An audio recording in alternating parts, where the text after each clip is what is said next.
XSFM입니다. I, D, W, K. 치킨과 닭강정의 차이는 무엇인가? 왜 어떤 치킨은 뼈가 까맣고 어떤 치킨은 뼈가 흰색일까? 양계 농민에게, 프랜차이즈 점주에게 실제로 남는 돈은 얼마인가? 과일 치킨을 실제로 먹어보면 무슨 맛인가? 정부는 양계 시장의 독점을 견제하기 위해 무엇을 할 수 있을까?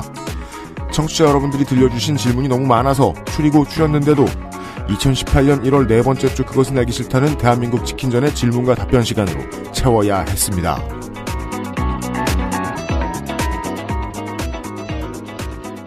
지구상의 청취자 여러분, 한 주 동안 안녕하셨습니까? 그것은 알기 싫다 257번째 목요일 순서를 시작합니다. 디버깅을 좀 하고 시작하겠습니다. 리박.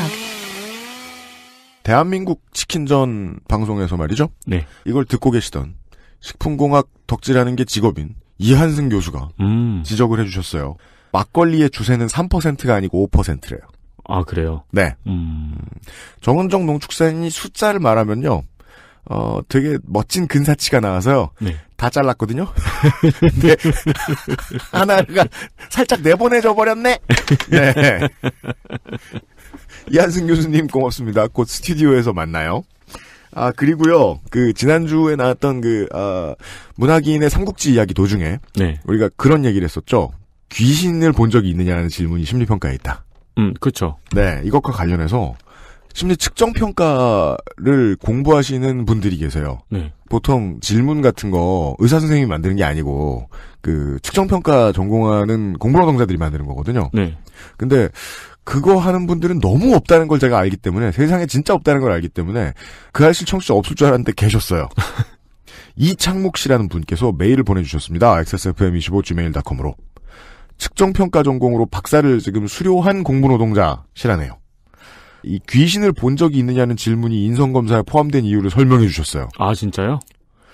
현재 국군이 쓰는 인성검사라는 게 1943년 미국에서 개발된 검사를 갖다가 수정한 자체 인성검사인데, 정신병리 같은 것에 해당하는 환자들이 이것저것 호소하면 그걸 바탕으로 문항을 만든 거래요. 저는 귀신이 보여요, 이렇게. 그렇죠. 근데 이 정도까지 극단적인 문항을 갖다 쓰는 이유는 이런 것에 예라고 응답을 한 사람이 다른 조현병 관련 문항에도 많이 답을 했다면 조현병을 의심해야 되는 거고. 근데 관련 문항이라고 잡혀 있는 문항들의 답변이 들쭉날쭉하면 이 답변지가 가짜라는 걸 의심할 수 있다는 거죠. 그러니까 왜 군대에서 하는 거는 엉망으로 쓰잖아요. 네. 저도 뭐 아버지에게 성욕을 느낀 적이 있다. 막 이랬거든요. 그 앞에 인성검사라고 받으면 제일 처음에 그거 인생검사 막 이렇게 바꾸고. 심심하니까. 네, 조인성검사 막 이런 걸로 바꾸다가. 네. 네. 목욕탕에서 흥분된다면 막 이런 거 하거든요. 아, 그래서 이제 측정검사 하는 문항을 연구하는 사람들은 이것의 일관성을 찾아낼 수 있는 방법을 개발하고 있는 모양이에요. 저 같은 놈들 때문에요. 예, 그래서 이런 질문이 있는가 봐요. 그리고 끄트머리에 이런 분야의 전문가는 실제로 제가 알고 있는 대로 너무 적어서 네. 이거 공부하는 사람들이 진짜 외롭다.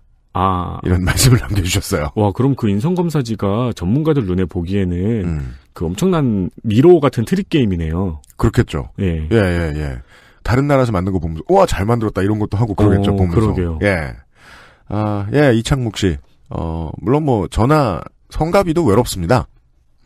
저희는 물론 이창묵 씨 같은 분들 때문에 좀 덜 외로울 수 있긴 하지요.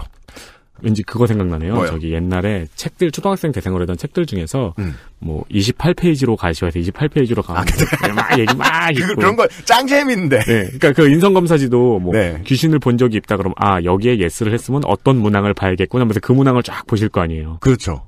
예. 저희가 이렇게 모르는 사람들이 이렇게 막 떠들고 있으면은 이창묵 씨 같은 분들은 더 큰 외로움을 느끼실 거라는 거예요. 그거 아닌데 저 자식들이 이러면서 네. 인생 검사 이러면서 감사합니다. 잠시 후에 청취자 여러분들 덕에 엄청 덜 외로워진 정은정 농축산인과 만나도록 하겠습니다. 그것은 알기 싫다는 기억력 향상에 도움을 줄 수도 있는 바이로메드 공신보감에서 도와주고 있습니다. 뉴스 라운드업 History in the Making. 뉴스 라운드업입니다.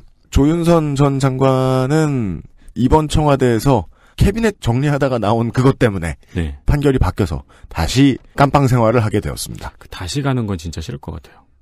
딱 6개월 싸질 생활하다가 다시 들어갔어요. 그런 일이 있고요. 저희들이 뽑은 뉴스들을 좀 확인하시죠. 네, LCT 게이트 사건에서 뇌물을 받은 혐의로 1심에서 징역 6년과 벌금 1억이 선고되었던 배덕강 의원이 23일 오후 국회의원 사직서를 제출했습니다. 사람이 사는 게 다 메시지가 오고 가고 하는 거라서 법원도 마찬가지라고 생각을 합니다. 대체 법원이 이 벌금 1억이라는 데서 준 메시지는 뭐냐?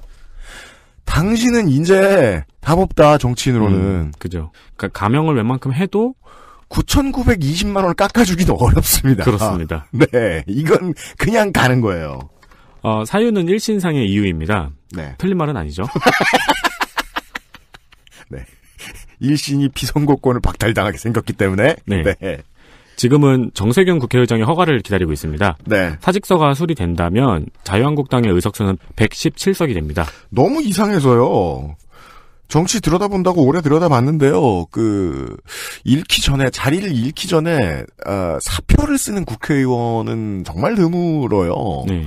이유를 몇 가지를 생각해봐도 딱히 떠오르는 게 없더라고요. 뭐, 기껏 해봐야 여당의 이해, 당장 정족수가 줄어드는 게 좀 더 낫다고 생각하는 배덕강 의원의 소회의, 이런 정도의 문제일까? 그나마 남는 게 이제 재판 들어가면은 변호사들이 그 얘기를 뒤에서 계속 해줍니다. 정상 참작이 가능할 만한 구실들을 만들어내라. 무죄는 어렵다. 네, 치약 미싱하고 막. 예. 그 중에 하나로 내가 반성해서 사표도 썼다, 국회의원. 그 정도 한 줄 더 넣으려고 하는 걸까?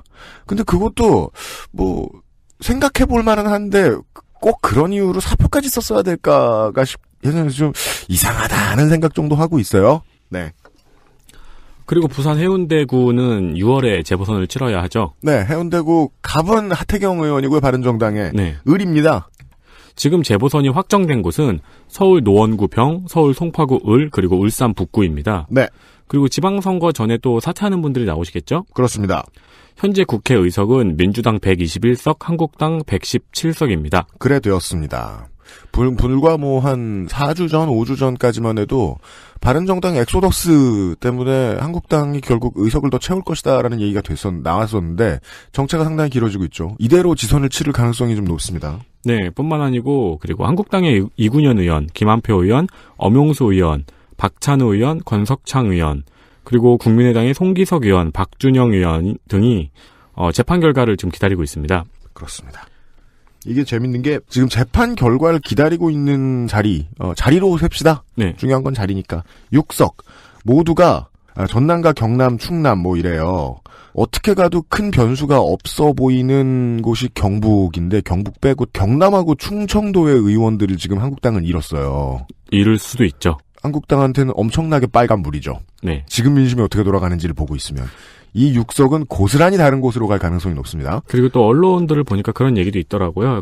민주당에서 이번에 지방선거에 출마하는 분들이 있을 테니까 네. 그것도 어떻게 보면 변수이기 때문에 계산을 잘해야 된다고. 그렇습니다. 10석 내외의 상당히 큰 재보선이 될 것 같은데 이번 지선이 네.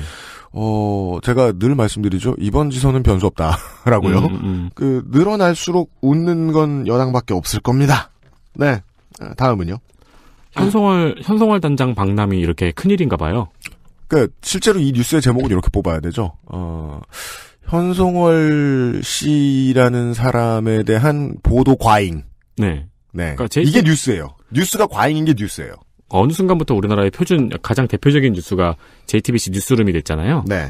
JTBC 뉴스룸부터 해서 모든 언론에서 가장 비중 있게 현송월 단장의 박람을 다뤘습니다. 실제로 저도 어머니 곁에서 종편을 보고 있잖아요. 네. 보고 있으면 종편에서 하루 종일 다루는 것도 그렇고, 이제 화면들을 보고 있으면 저렇게까지 기자들이 모든 일정에 우르르 막 서로 밀면서 저렇게 다닐 일인가 싶더라고요. 네.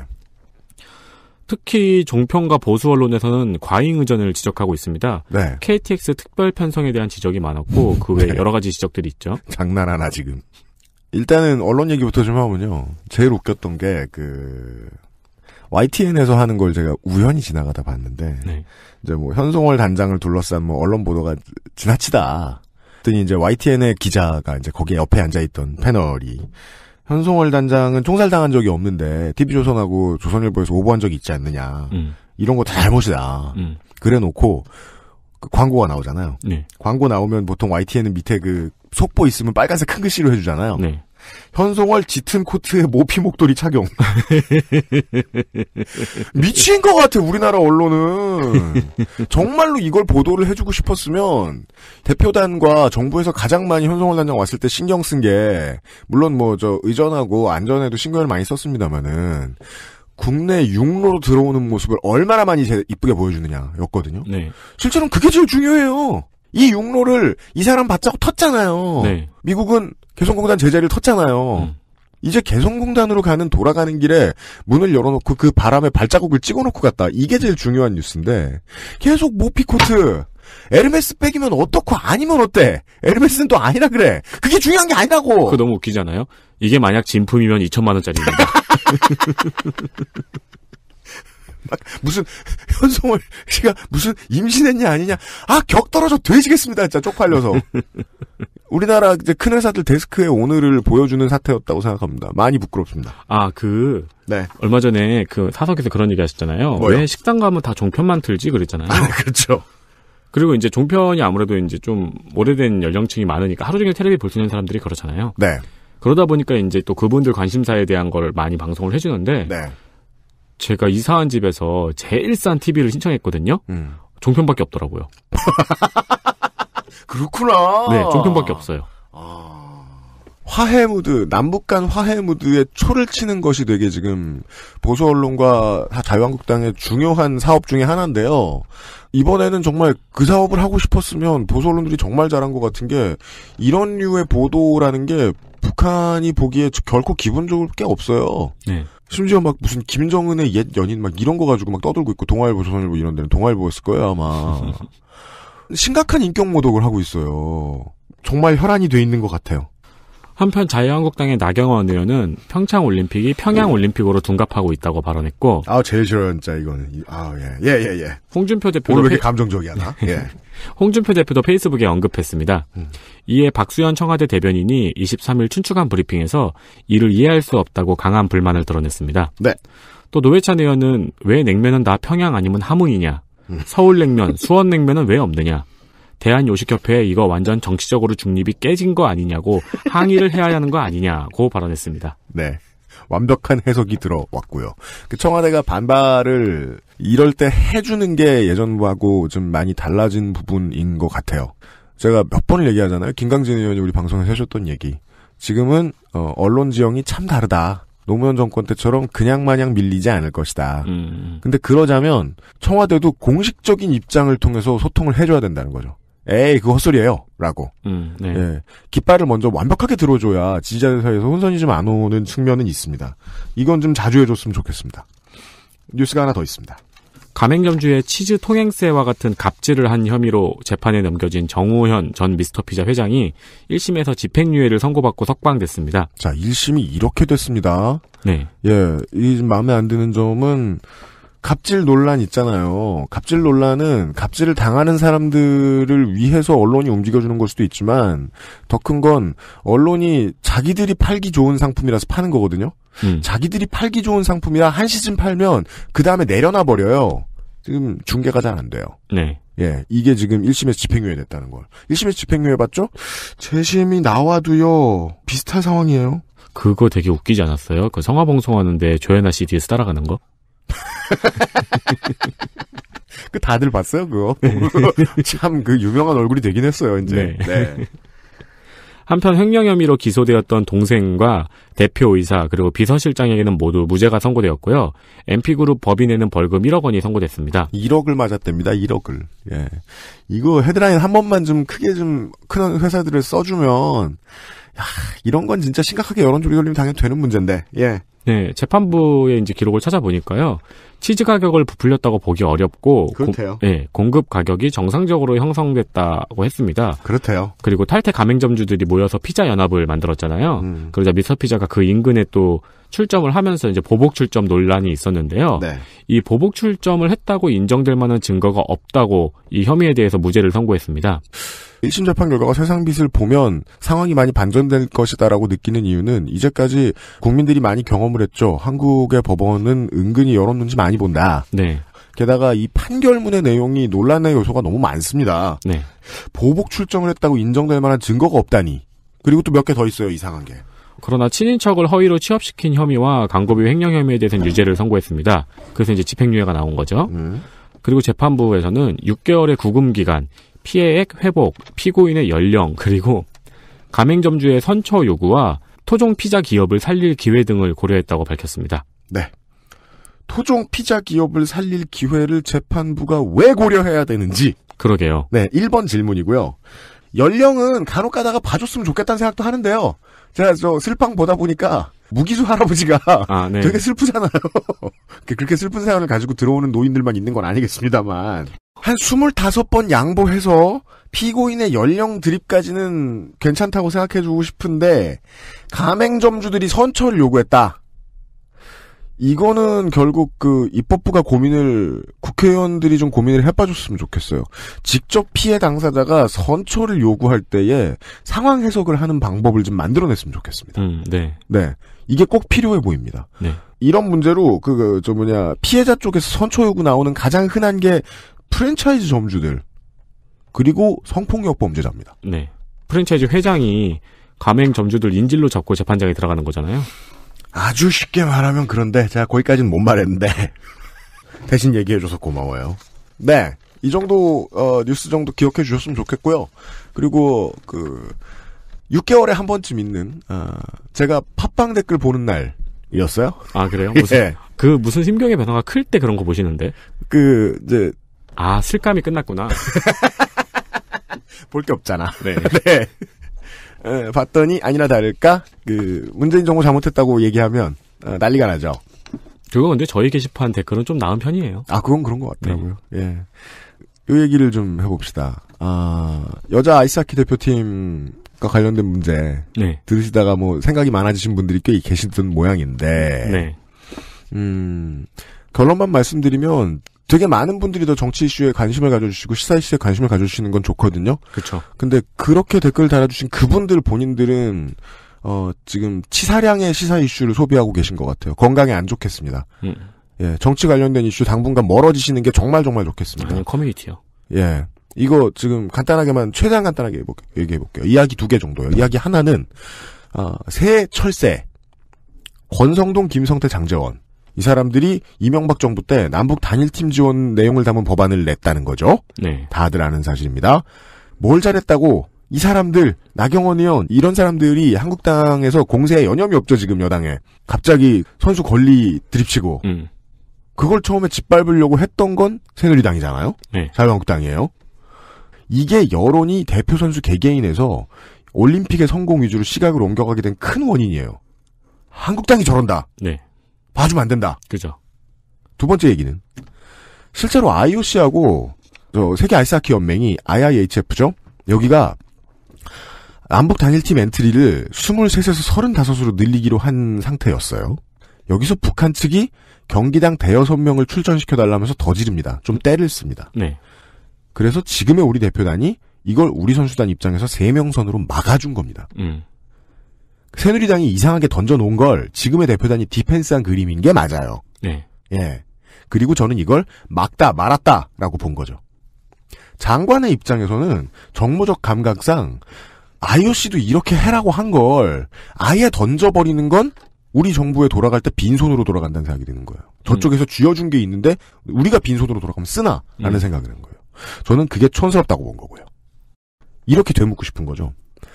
남북 평화올림픽을 위한 현 정부의 구상 그리고 올림픽에 참가하는 선수가 출전 규정과 감독의 의도하에 자기가 맡은 시간만큼 출전해서 경쟁할 권리 이게 양립 불가능한 가치냐는 거예요. 둘 중에 하나에 손을 들면 정부 편이고 나머지 하나에 손을 들면 한국당 편인 것처럼 얘기하고 있어요 지금. 이게 너무 나쁜 습관이에요. 만약에 정무적인 판단을 원하시면 저는 이렇게 제안하고 싶어요. 한국당이 하는 소리를 완벽하게 무시를 해줘가면서 판단의 고려 대상에도 넣지 않는 게 맞는 선택일 것이다. 우리가 어떻게 하든 한국당이 푸시 넣어서 한 거 아니다. 당당하게 생각하는 게 맞는 선택이라고 보는 거예요. 한국당이 얘기를 하면 그 반대쪽에 털을 잡는 게 옳은 게 아닙니다. 그건 끌려가는 거죠. 보통 이런 소리들을 많이 하니까 정치 논리 얘기하는 사람들이 자기 일하면서 살고 있는 정치권 바깥의 사람들을 만날 때 그들을 보통 쓸어버리고 웃으면서 지나가는 허리케인처럼 돼버리는 거예요. 그 옛날에는 보수는 이제 국가 운운하면서 희생 강조했고 진보는 혁명을 완수해야 된다면서 희생을 강조했던 시절이 있었단 말입니다. 네. 이걸 벗어나서 모두의 사연을 들어줘도 되는 시절이 아직 안 온 건가 모르겠어요. 이 뭐야? 파이가 너무 작아서 더 계속 희생해야 돼요? 뭐 정경련이야? 그러니까 세상 모든 건 정치라는 말은 맞아요. 그건 세상 모든 일은 정치적 고려를 거쳐서 이해해야 하고 해야 된다는 거지 세상 모든 일이 다 정치권의 이해에 복속된다는 뜻은 아니라고. 네. 나쁜 것만 배웠어. 저 지금 어용 소리 들어가면서 편집하는 거 아주 좋아해요. 그런 사람이에요. 청취자분들 아실 거예요. 좋아해요 기꺼이. 근데 만 가지 얘기에 10,000번 다 어용해주는 사람 필요하면 딴 데 가서 알아보십시오. 한국 팟캐스트는 여전히 그 수요를 위한 상품이 대다수입니다. 예. 그렇고요. 저는 그거 좀 재밌더라고요. 이 단일팀 논의에 있어서 네. 한국에 크고 작은 여러 커뮤니티가 있잖아요. 저는 스포츠 관련 커뮤니티를 몇 개 좀 봤거든요. 네. 근데 이제 스포츠 관련 커뮤니티도 이제 최근에는 거의 정부에 되게 호의적인 의견들 많이 올라오고 뭐 스포츠 관련 커뮤니티라고 하더라도 최근 1-2년 동안에는 정치 이슈만 잔뜩 올라왔으니까요. 사이에 코인 이슈 잠깐 있었고. 네. 스포츠 관련 커뮤니티에서는 좋게 생각을 안 하더라고요. 네. 그게 뭐 야구던 축구던 농구던 그쪽에서는 예. 네. 그래서 여기서도 원래 문재인 욕하면 되게 난리치던 커뮤니티인데 이 이슈에서는 확 다르네라는 생각이 들더라고요. 네. 그 두려움이 없어졌으면 좋겠어요. 연애를 잘못하는 사람들의 특징 중에 하나거든요. 어떤 한 가지 이슈에 대해서 반발한다고 해서 내가 그 사람 혹은 그 집단 전체를 싫어하는 걸 거라고 착각하는 사람들. 애정결핍입니다. 애정결핍은 정치하면 안 됩니다. 주로 그런 사람들이 정치를 하지만요. 광고를 듣고 대한민국 치킨전으로 돌아오도록 하겠습니다. 윤선우 에디터 수고 많았습니다.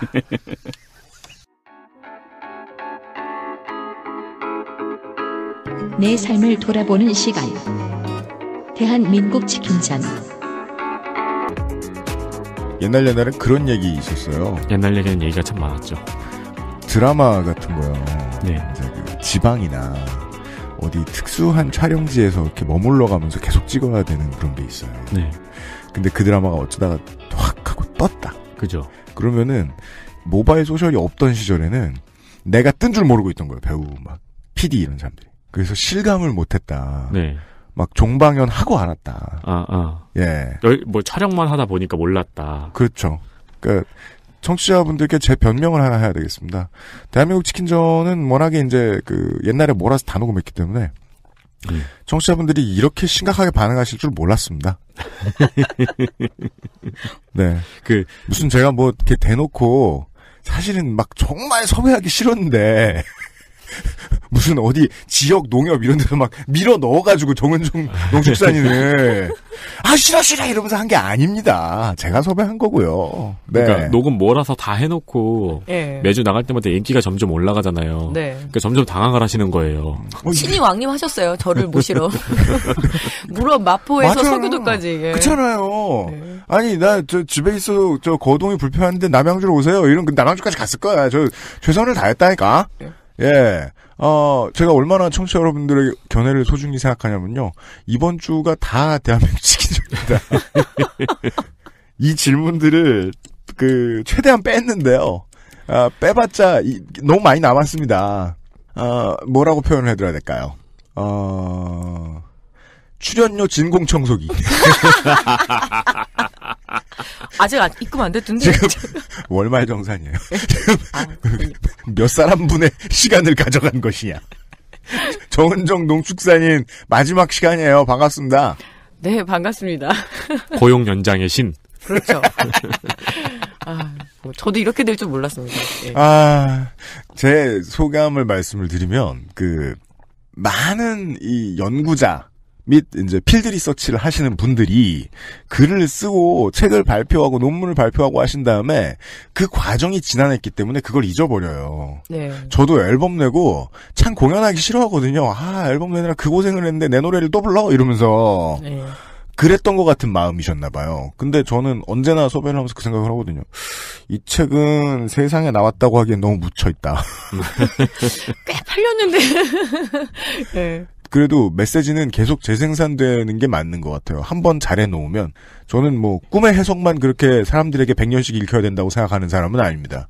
이런 콘텐츠가 있다는 것을 처음 알아주신 청취자 여러분들 감사합니다. 네, 제 의도가 통했고 정은정 농축산인의 인생의 한 20%? 1세 정도 증세를 해주셔서 감사합니다. 정말로. 네. 인생의 10에서 20%를 투자했을 것으로 보이는, 네. 정은정 농축산인의 프로젝트가 다시 빛을 볼 수 있게 돼서 저도 기쁩니다. Q&A를 한다고, 공지를 하고, 왜 이렇게 자주 공지를 했을까 걱정이 됐습니다. 마음이 안 좋았습니다, 제가. 이렇게까지 많이 보내주실 텐데, 어차피. 이런 것도 해보네요, 진짜. 예. 그 아저씨는 원래 많이 팔릴 것 같은 거는 퀵 스트라이크로 잠깐만 광고하는데 광고를 너무 오래 했어요. 난 왜? 너무 몰랐던 것 같아요. 우리는 몰아서 녹음하느라 그랬나 봐요. 네. 몰아서 녹음하느라 이렇게 인기인지 몰랐거든. 그러니까 몰아서 녹음하니까 광고하고 또 하고 이랬는데. 네. 어마어마하게 쌓여있던 질문들 가운데서 이번 주에는 널널해요. 3시간 동안 답변하실 수 있으니까 천천히 하십시오. 근데 그렇게 말씀하시면은 첫 번째 질문으로 3시간 말씀하실 수도 있어서. 그러니까 제가 그래서 한 가지 당연하지. 내가 이거 하루 이틀 겪어봐. 이거 보세요. 제가 지금 타이머를 켭니다. 한 질문당 8분 이상 답하지 마세요. 이런. 그러니까 8분이 뭔지 모르시 감이 안 오시죠? 딱 걸렸네. 내가 그러니까 오늘도 나의 작전이 통하진 않겠군요. 오늘은 정말로. 방송 같은 도와주신 분들을 위해서 얘기를 하고 가죠. 제주 팜플러스에서 푸른액 세트를 드리고요. 평산네이처에서 아로니아진 스페셜 A로 시작하는 에디션을 드리고요. 네. 그리고 방금 광고를 들으셨던 바카출판사에서 나온 네티즌 땡땡호의 신간 여기 보이십니까? 그 알실 이름이 적혀있는 최초의 책입니다. 예. 그러니까 그 알실에서 먼저 나가고 책으로 나오는 경우들이 있었던 것 같은데 우리 방송에서는 제가 다 거절했거든요. 우리 이름 걸고 마케팅하지 말자고. 예, 처음으로 합니다. 문제는 이제 작가가 이름이 없다는 게 문제고. 그렇죠. 저희 방송 이름은 나와 있습니다. 네티즌 땡땡호의 신간 일본대 오음진리교도 선물로 드립니다. 어저께 제가 이제 밤에 작업을 해서 질문들을 농축산인께 드렸는데 오늘은 그 어느 때보다도 방송을 준비해 오신 것 같더라고요. 네, 이제 마지막이다 보니까 저도 좀 보은을 할 필요가 있을 것 같아서. 네. 답도 적어오고. 네. 그리고 우리가 전문가라고 너무 말씀을 드리다 보니까 아무래도 부담도 좀 되셨겠죠. 그러게요. 생전 잘 안 들어가는 농촌경제연구원 논문도 막 오랜만에 좀 보고 그랬습니다. 예. 고맙습니다. 사연과 질문을 보내주신 많은 분들 감사드리고요. 그중에 정말 추리고 추려서 딱 15분의 질문들만 남아 있습니다. 첫 번째는 박지영 씨라는 분입니다. 안녕하세요. 이번 대한민국 치킨전 에피소드를 정말 흥미롭게 보고 있는 대학생입니다. 네. 듣고 계시겠죠? 보고 있어요. 저는 처음에 우리 사무실에 어디 몰카라도 달아놨나 의심을 했는데 그런 느낌이 드는 거예요. 내가 너희들 지켜보고 있다. 그냥 보고 있는데 흥미로워. 이런 어감이랄까요? 보고 있다니. 고맙습니다, 박지영 씨. 치킨을 저도 정말 좋아하는데 항상 궁금했던 것이 첫 질문은 아주 어려운 질문입니다. 네. 답도 안 적어왔어요, 이거는. 치킨과 닭강정의 다른 점이 무엇인가요? 정말 궁금합니다. 근데 저도 항상 이런 말을 달고 다녔거든요. 닭강정 그러길래 그냥 순살 양념치킨 아니야 라고 말하고 다녔거든요. 그래서 그 뒤에 그냥 입을 틀어막고 싶은 질문이잖아요. 네. 그 뒤에 보충이 또 있죠. 순살인 게 다른 점인지. 그렇다면 순살 치킨도 있고 전 압니다. 닭강정도 뼈 있는 게 있습니다. 네, 맞아요. 예. 양념된 게 다른 건지 그렇다면 양념치킨도 있고요. 그렇죠. 궁금합니다. 항상 잘 챙겨 듣고 있습니다. 박지영 씨 고맙습니다. 질문 어렵다. 청취자 여러분, 이런 수준의 질문만 있는 것은 아닙니다. 되게 좋은 질문인데요. 왜? 그래요? 그럼요. 어떤 점에서요? 현대, 한국의 양념치킨의 계보를 꿰뚫는 질문이라고 저는 생각합니다. 일단은 치킨하고 그러니까 양념치킨하고 닭강정은 달라요. 다른 게 뭐냐면 강정이라는 거는 원래부터 전통 단과자류잖아요. 그래서 굉장히 그 물엿에다가 그 곡물 튀긴 거, 특히 찹쌀 튀긴 거를 발라서 뭐 거기다가 뭐 티밥을 붙이든 뭐 깨를 붙이든 하는 게 그게 강정인데 강정하면 우리 딱 느낌 있잖아요. 파삭한 거. 그렇죠. 치킨, 양념치킨 같은 경우는 결국은 뭐냐면 이 물엿의 비율이에요. 양념치킨 소스의 양념 비율에는 물엿이 한 40에서 45% 정도? 그러면 강정은 훨씬 더 바삭해야 되거든요. 네. 물엿이 70%입니다. 아, 바삭함을 확보하기 위해서 물엿을 더 많이 넣는다. 그리고 보는 눈이 있으면 보일 거예요. 나 진짜 충격 먹었어, 처음부터. 정확한 차이가 있어. 그러니까요. 진짜 차이가 있었어. 왜 이래? 아마추어 같이. 왜냐면 아마추어니까 나는. 한참 부족하구만. 10회 더? 와, 이제 크게 지르신다, 10회로. 제 손모가지가 잡혔어요. 저기, 차이가 있었네요. 결정적인 차이죠. 물엿의 차이. 그리고, 이 차이는 저기네요. 그 도시락 싸올 때, 제 멸치볶음과 제 짝꿍 멸치볶음의 차이. 그렇죠. 왜 강제로 붙는 애들이잖아요. 강정 같은 멸치볶음이 있거든요. 네, 맞아요. 맞죠. 입에 붙어서 안 떨어지고 씹기도 힘든. 숟가락으로 찍어야 되는. 겨울에는 먹기 힘들죠. 네.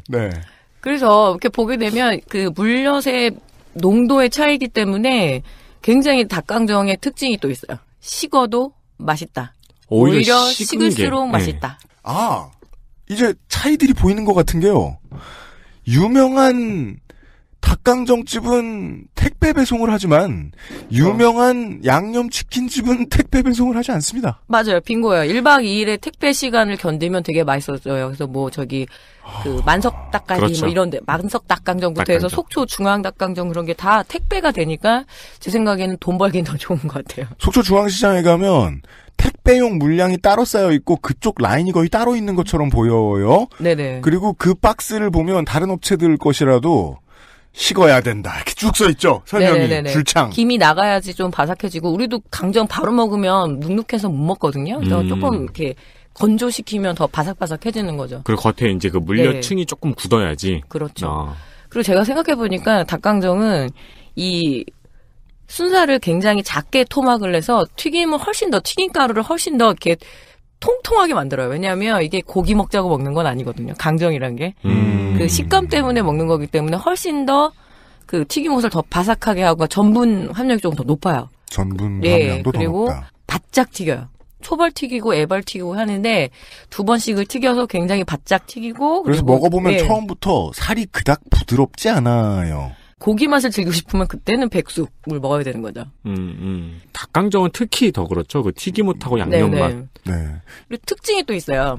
양념 소스의 양념치킨은, 그러니까 양념치킨 양념 소스는 그냥 부어도 비벼지지만 닭강정은 조금 불을 땡기면서 해야 돼요. 왜냐면 워낙 물엿이 그 딱딱하다 보니까. 또 아마추어 같은 질문 드릴게요. 불을 땡기는 건 뭐예요? 그걸 저기 업소용 가스불은 땡기면은 불이 세지잖아요. 이게 불을 세게 한다고? 아니, 그건 진짜 불 켠다고, 불 땡긴다고. 저는 니콜라스 케이지의 머리에 불 붙은 영화 있잖아요.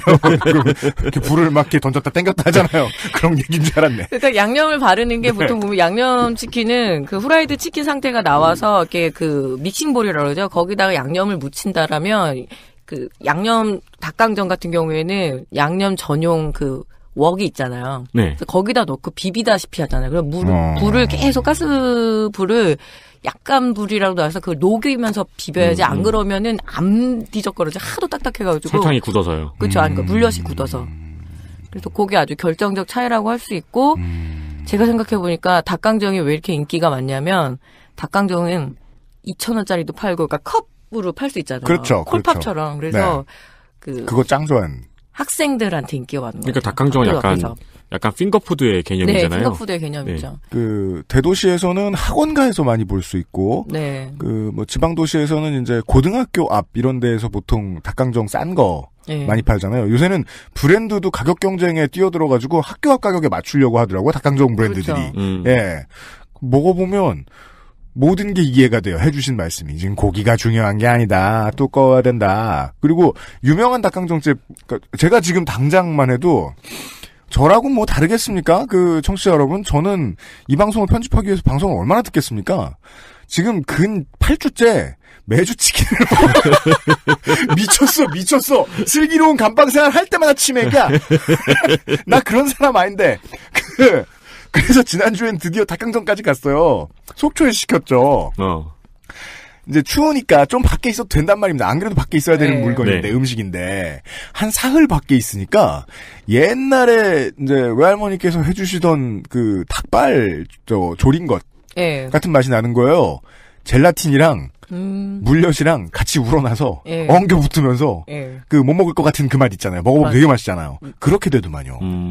굉장히 밀도가 센 맛이죠, 사실은. 네네, 맞아요. 밀도가 센 맛. 밀도가 센 맛이고, 그리고 어떤 음식이든 좀 그러니까 기름이 들어가면 유통기한이 굉장히 많이 길어져요. 예. 버틸 수가 있어요. 한 번 코팅을 한 거잖아요. 그래서 닭강정 같은 경우에는 좀 진출하기도 쉽고, 이게 사실은 치킨 시장하고 닭강정 시장하고 경쟁을 하기는 하는데, 두 개가 이렇게 딱히 분리되진 않거든요. 뭐 보통, 그렇겠죠. 예. 그래서 치킨 파는 데는 닭강정도 팔고 닭강정 파는 데는 치킨도 파는데 닭강정 창업 시장이 훨씬 더 진출하기가 쉬워요. 그러니까 저가 경쟁으로. 제가 이따가 뭐 튀김 기술 얘기하겠지만 뼈와 함께 튀긴다라는 건 그래도 은근한 그 기술들이 좀 필요하거든요. 근데 닭강정은 뼈가 빠져 있다면 굉장히 쉽죠. 그리고 손질하기도 되게 쉽고요. 어차피 순살 정육으로 오기 때문에 그거를 조금만 더 토막내서 하면 되거든요. 그래서 진출이 쉽고 뭐라고 얘기하냐면 닭강정은 그렇게 술안주랑 잘 안 먹거든요. 그러니까 닭강정은 이렇게 컵에다 넣어가지고 바깥에서 이렇게 집어먹는 일종의 어떤 그 길거리 음식이고 하다 보니까 여성들한테 좀 많이 권유를 해요. 왜냐면 맥주랑 먹으면요, 이 닭강정은 맛이 너무 세가지고 맥주 맛이 안 나요. 아, 그래요? 네. 그래서 전형적인 좀 사실은 청소년들의 좀 간식 같기도 하고 그래서 혼자 1인 창업 시장에서 닭꼬치하고 그다음에 이거 닭강정 많이 권유하고 그래요. 스트리트 푸드라서. 네, 그 소자본 창업으로 많이 권유를 하죠. 그리고 닭이 작다 보니까 기본적으로 이거 크게 주방을 빼지 않아도 되거든요. 조그만 그냥 가마솥 2개 정도만 있으면 되는 거. 하나는 튀기고 하나는 양념 바르는 거. 조리가 편하다. 예, 조리가 편한 편이죠. 그래서 그 닭강정이 갑자기 그렇게 늘어나고 잘 아시다시피 먹다 보면 이것도 중독되거든요. 그래서 길거리에서 보면은 떡볶이도 팔고 닭꼬치도 팔고 닭강정도 팔아요. 그렇죠. 한쪽 라인을 만들 수 있기 때문에 메뉴 전환이나 혹은 메뉴 추가할 때 굉장히 용이한 메뉴라고 볼 수 있어요. 네. 양념 비율만 바꾸면은. 그렇죠. 네. 아니 비율 바꿀 필요도 없어요. 그거 닭강정용 전용 소스가 있고요. 그다음에 양념치킨 전용 소스가 있고. 아니겠습니까? 간장 전용 소스가 있어요. 그래서 파닭 같은 경우에도 간장 양념 바르고 거기다 파채만 뿌려주는 거거든요. 근데 파채 공급 업체가 또 있어요. 그렇기 때문에. 하기사 그렇죠. 커피숍에서 레몬티를 새로 메뉴로 추가했다고 해서 뒤에 레몬 나무를 심은 건 아니죠. 네. 그리고 맞아요. 뭐 양파닭 그러면 양파 슬라이스 해갖고 딱 공급해주는 업체 준비는 다 돼 있거든요. 있고 그럼요. 어차피. 그래서 메뉴 넣고 빼고 하기가 굉장히 쉬운 게 치킨 시장의 가장 큰 특징이기도 하죠. 네. 중년기의 청취자 여러분, 뭐 창업 뭐 하려면 하세요, 뭐. 당신들 인생이지 뭐. 제가 되게 바른 사람인 척 말리려고 그랬는데요. 이 정도 듣고 혹할 정도면 망해야지 뭐. 자, 성공했다고 인증샷 보내주면서 큐 이렇게 써가지고 보내주면 어떡해요? 그럼 감사하죠. 네. 좋은 일이잖아요, 언제나. 임종민 지회장처럼 된 거예요. 예. 첫 번째 질문부터 저는 큰 충격을 받았습니다. 절대 답하지 못할 것이다. 라고 생각했는데 9분 20초 잡아먹었습니다. 날 뭘로 보고. 심지어 답을 했습니다. 나 이런. 두 번째 질문을 확인하시죠. 박정 씨께 드릴 선물 말씀 안 드렸는데요. 바카 출판사에서 네티즌 땡땡호의 신간 일본대 오음진리교를 선물로 드리도록 하겠고요. 그리고 두 번째 질문은요. 이지연 씨가 보내주신 질문입니다. 안녕하세요. 치킨전 정말 재밌게 듣고 있습니다. 먹기 편해서 순살 치킨이나 닭강정 등을 선호하는 편인데요. 한국인들은 구분합니다. 그럼요. 그냥 휴가 코트된 닭이라고 말하지 않습니다. 네. 몇 해 전 브라질 닭 논란 등도 있었고 순살치킨에 사용되는 닭에 대해 궁금합니다. 어마어마한 크기라는 브라질 닭이나 부패한 닭 냄새를 잡기 위해 쓰인다는 발암물질이 있다는 화학약품 같은 것까지 알려주세요. 좋은 방송 감사합니다. 네. 간단한 질문입니다. 거기에 벌써 두세 가지 질문들이 붙어 있었습니다. 브라질 닭. 네, 브라질 닭. 그 전 세계에서 지금 거대한 육계 기업이 진출해 있는 데가 브라질이에요. 왜냐하면 남미가 워낙 땅도 넓고 그래서 왜 한 번씩 그 얘기하잖아요. 아마존의 그 밀림을 밀고 거기다가 이제 콩이나 옥수수를 심는다 그러는데 콩이나 옥수수라는 게 이제 사료를 만들려고 하는 거죠. 그러면 그 근처에는 닭이 붙는다. 그렇죠. 그래서 브라질 같은 경우에는 전 세계에서 네로라 하는 이게 좀 표준으로 힘들죠. 네로라는 네로라예요. 효과적으로 말이 안 나오네요. 네. 그러니까 저는 이제 그런 거 있는 거예요. 미국산이다, 아니다 이런 의미가 되게 없어요. 먹거리에는 그냥 네슬레면은 네슬레인 거죠. 다들 초국적 기업들인데. 브라질 일단 땅도 넓고, 그리고 노동력도 싸잖아요. 그리고 사료의 수급도 굉장히 편해요. 그렇다 보니까 닭을 크게 키우는데, 우리나라보다 조금 더 크게 키운다라는 거지, 아주 많이 크게 키우는 건 아니거든요. 아, 그래요? 저희가 네. 막 소문으로 듣기에는 캥거루만 하다고 막. 아, 그거는 그냥, 아마 집에서 그렇게 키우거나 이런 걸 거고, 집에는 그런 닭이 네. 있긴 있어요? 그레이트 이게 대인종의. 사람이, 살이 쪄보면 알겠지만, 어느 순간까지는 엄청 찌지만 그 다음부터는 효율이 뚝 떨어져요. 사람이 막 150kg짜리 사람이 200kg 되는 건 되게 어려워요. 150kg까지 가는 건 쉽지만 왜냐면 이미 꽉 차져 있으니까. 수능 공부할 때 종종 하던 생각인데 네. 성적이 더 이상 오르지 않는. 살찐다라는 게 뭐냐면 새로운 세포가 증가하는 게 아니라 세포가 더 늘어나는 거잖아요. 그렇기 때문에 이 닭들도 아무리 10kg씩 키우고 싶다 해서 그러면 사료 효율성이 엄청 안 나오거든요. 그러니까 딱 정확하게 짚는 거죠. 2kg 정도 키우겠다. 그러면 이제 브라질 닭에서는 일단은 브라질의 그 특징이 있죠. 되게 많이 키운다. 땅이 넓기 때문에 그러니까 그 개사를 어마어마하게. 한국이 제가 그렇게 아무리 개사 넓다 그래도 브라질 가면 어이없을 거예요. 엄청 크고 그리고 노동력이 싸요. 그래서 지금 우리나라에서 들어오는 순살 정육, 그러니까 지육이라는 거는 통돼지, 통닭을 말하는 거예요. 근데 그거를 이렇게 그 분리를 해놓은 거, 닭다리, 날개 이런 거를 정육이라고 하거든요. 그래서 우리가 정육점을 가면 삼겹살 주세요 이러잖아요. 네. 지육이라는 건 큰 통돼지를 얘기하는 거거든요. 어쨌든 지육 단계에서 노동력이 싸다 보니까 발골할 수 있는 인건비가 굉장히 싸요. 네. 어쨌든 한국보다는 닭이 커서 수율이라고 하거든요. 그래서 그 순살을 많이 뽑을 수도 있고 뼈를 분리해내는 노동력도 싸기 때문에 주로 브라질산하고 미국산. 브라질산이 55 정도면은 미국산이 한 45 정도 돼요. 지금 수입 비율이. 아, 그렇습니까? 네. 근데 미국 같은 경우에는 한 번씩 이렇게 조류독감이 오면 그럼 바로 이렇게 정지가 떨어지거든요. 네. 수입 정지. 그러면은 그때는 또 브라질산이 좀 확 늘어나요. 아.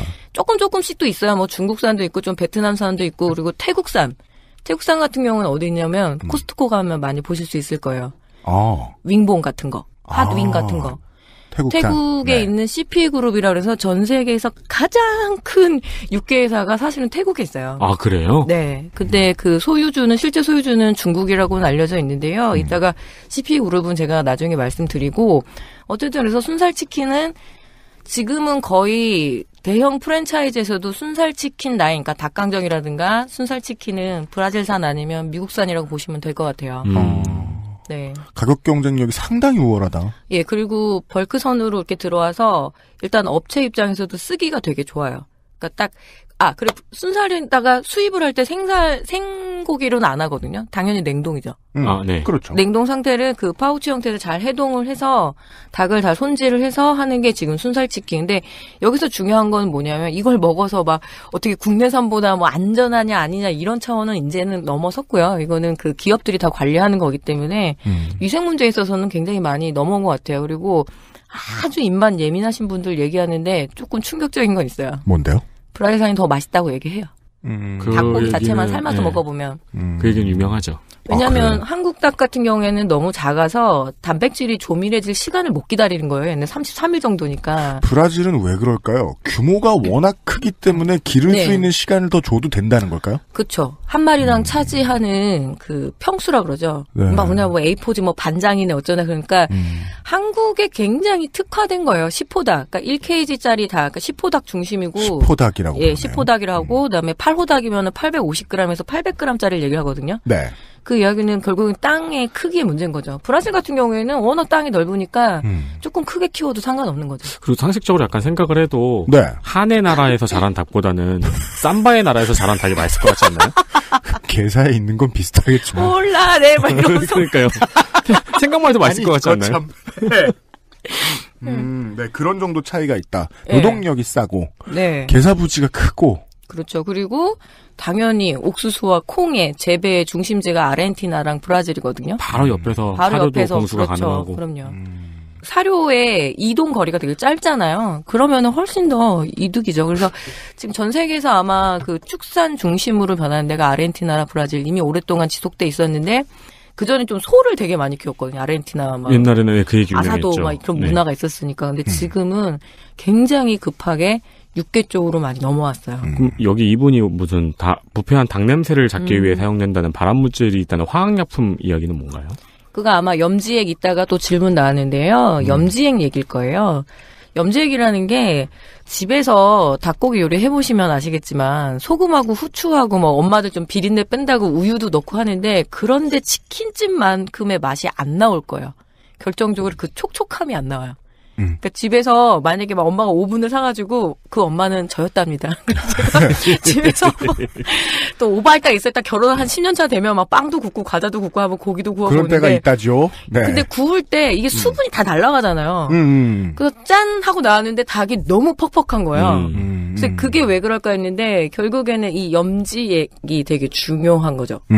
염지액은 사실 온갖 그 맛있는, 그러니까 우리 입장에서 입맛 쭉쭉 당기는, 뭐, 글루타민산 나트륨부터 해서, 뭐 온갖 효소화에다가 온갖 그 양념을 다 집어넣어요. 소위 말하는 미원 덩어리라고 하면 되거든요. 글루타민산 나트륨은 라면이잖아요. 네. 네. 그래서 뭐, 보게 되면 뭐라고 말하기가 어려워요. 그러니까 입에 왜 짝짝 안 붙는 그 화학 표시들 있죠. 그거를 잘 조합해 놓은 거를 염지액이라고도 얘기하고요. 치카이드 용액이라고도 해요. 그래서 이거는 브라질 닭만 쓰는 게 아니라 한국의 치킨집의 치킨 닭들도 다 같이 쓰는 거거든요. 그러면은 약간 이취라 그래가지고 약간 닭 비린내도 확실히 확 잡아주고 그리고 그 속까지 양념이 배서 굉장히 맛있고 그리고 무엇보다 이 수분 나가는 걸 좀 꽉 잡아주기 때문에 우리가 치킨집에서 치킨 왔을 때는 집에서 구운 닭보다는 훨씬 더 부드럽고 촉촉한 거죠. 듣기로는 이미 뭐 치킨에서는 무슨 닭 냄새 같은 거는 이미 옛날 이야기 같이 들리네요. 아, 그렇죠. 그거는 조금 어쩌면 그렇게 드셨던 거는 해동을 좀 잘못한 집일 거예요. 마음이 급해가지고 해동을 굉장히 천천히 해야 되거든요. 파우치에서 꺼내놔서 뭐 보통 그 가게문 닫고 전 다음날 쓸 거를 빼놓는데 그거를 못 하시면 급하게 해동할 때가 있어요. 그러면 비린내가 확 올라와요. 냉동고기를 잘 해동하는 게 굉장히 중요한 그렇죠. 요리 기술 중에 하나거든요. 그렇죠. 네. 예. 감미를 위한 제재에 대해서는 잠시 후에 다시 한 번 더 설명을 드리도록 할게요. 예. 이지연 씨 고맙습니다. 이분한테 비싼 거 나가네요. 제주 팜플러스에서 초코 화이트 감귤이랑 사과랑 감귤 세트 들어간 푸른액 세트를 선물로 드립니다. 이게 구성이 좀 알차더라고요. 아니다. 제가 실수했습니다. 이지연 씨 그거 안 받아요. 잘못 썼어. 밑에 거야. 평산네이처에서 아로니아진 스페셜 에디션. 싫어하지 마세요. 아로니아가 더 비싼 거 아니야? 이거 되게 비싼 거였어요. 네. 최초가는 그랬는데 요즘은 약간 요새 아로니아가 대세죠. 이게 선물용으로 짱이죠. 네. 명절 선물용으로. 아로니아진 스페셜 에디션을 보내드릴게요. 이지연 씨께는. 그리고 이형호 씨인데요. 이분이 몇 가지 질문을 여러 가지를 해주셨는데 다 한 번쯤 답을 들어볼 수 있으면 좋겠어요. 몇 년 전 중국의 인터넷상에서 이제 감기에 걸리면 병원 가지 말고 KFC 가서 치킨을 사 먹자는 농담 반 비아냥 반이 섞인 글들이 많이 올라왔었습니다. KFC에서 식재료로 사용하는 닭을 사육하면서 항생제가 너무 많이 쓰인다는 뉴스 보도를 보고 네티즌이 올린 글이었습니다. 닭을 사육하면서 대체 얼마나 많은 항생제를 쓸까요? 한국도 중국 못지않게 닭 사육에 많은 항생제를 쓰나요? 이 질문부터 좀 답을 들어보죠. 항생제, 무항생제 축산물이라고 그래서 지난번 제가 조류독감 얘기했을 때도 많이 걸렸다고 그랬잖아요. 항생제 안 쓸 수가 없어요. 왜냐면 사람이 아프면 약을 써야 되는 것처럼. 그러니까 항생제라는 어감에 대한 그 공포 있잖아요. 언론이 조성해 놓은. 네네네. 거기에 반감을 가지지 않을 수 있는 사람이 없겠죠. 그렇죠. 그래서 항생제 사실은 그 필수적으로 예방 접종이 인간도 받는데 얘네들하고 사람도 안 맞는 바뀌어서 그런 항생제. 그렇죠. 그래서 그 굉장히 많이 착각했던 게 그동안의 무항생제 축산물은 정말 항생제를 안 쓴 거라고 보통 소비자들은 이해를 하는데 그게 아니라 어느 정도 단계냐면 우리나라가 2007년도에 지금 2007년도에 그 그러니까 친환경 축산 뭐 이런 법이 생겼는데 그 이유가 WHO에서 한국 사람들이 그 항생제 내성이 너무 높은 거예요. 그래서 이 부분들을 어떻게 처리할 거냐. 한국 사람들 많이 맞으니까. 예. 우리는 근데 사실은 저도 아이들 키워보면 항생제 처방 엄청 많이 받거든요. 그냥 손쉽게 받죠. 그래서 뭐 그것 때문에 문제가 많기도 하는데 어쨌든 그래서 동물들에 대한 그 항생제 내성 문제도 있을 것 같으니까. 근데 이것도 과학계에서는 굉장히 냉정하게 봐요. 동물이 항생제를 많이 써서 그게 인간에게 온다라는 건 사실 아직까지 뚜렷한 증거가 없다 이렇게 얘기하거든요. 근데 이게 일반인이 방송에서 이렇게 얘기할 것 같으면 제가 이쪽 연구하는 분들을 덜어 아는데 네. 승질을 막 내실 거예요 아마. 그렇죠. 예. 근데 저도 엄연히 사회과학을 하는 사람이잖아요. 그래서 네. 카더라라고는 얘기하는 거는 그건 되게 연구윤리에 안 맞다고 생각하거든요. 모르는 건 모른다라고 정확하게 얘기하는 게 제가 할 일이고 다만 항생제 그 가금류 특히 닭이나 오리 같은 경우에는 부화를 하고 난 다음에 한 3주 전후 그러니까 3주 전후에 얘네들 장염이 되게 많이 나요. 사실은 병덩어리라고 보셔도 돼요. 그래서 3주 전에 많은 항생제에 노출이 될 수밖에 없었거든요. 근데 그 당시에 무항생제 축산물의 가장 핵심은 뭐냐면 사료에 항생제를 좀 넣지 말자였었어요. 사료에 항생제가 네, 사료에 항생제가 혼입이 돼 있었거든요. 네. 의무적으로. 네. 의무적이기도 하고 뭐 자의적이기도 하고 차의적이기도 한데 왜냐하면 자꾸 병 걸리니까 아예 먹이는 거예요. 먹여가지고 그 항생제를 먹이는 것도 있었고 그리고 일선에서 여쭤보면 항생제를 먹게 되면 잘 커요. 진짜로. 금방. 축산업이라는 건 뭐냐면 살을 얼마나 빨리 찌게 하느냐 이게 가장 기본적인 프로세스이기 때문에 항생제 넣게 되면 아무래도 이제 병의 저항성도 세지고 그리고 살도 잘 찌고 그러다 보니까 이제 농가에서 아름아름 다 썼던 건데 2007년에 그게 금지된 거죠. 무항생제 축산물이라고 니네가 이름을 붙일 것 같으면 사료에다가는 절대로 항생제를 넣지 않는다. 그럼 반대로 유기축산물이란 건 뭐겠어요? 그러면 사료가 유기 사양이어야 된다. 그러니까 유기농 사양이어야 된다. 이제 이런 게 핵심이었는데 중국 얘기 물어보신 거 아니에요? 네. 중국하고? KFC 얘기를 물어보셨죠? 네. 예, 항생제 얘기가 조금 많이 집중이 돼서 제가 막 좀 뒤섞여서 말씀을 드리고 있는데 개정안은 이렇게 돼요. 가축이 어쨌든 분만 그리고 거세도 하잖아요.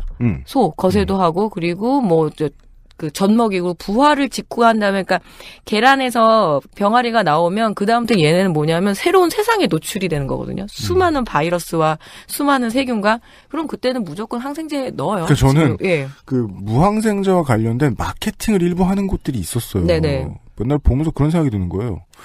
무항생제는 다른 말로 하면 아나키잖아요.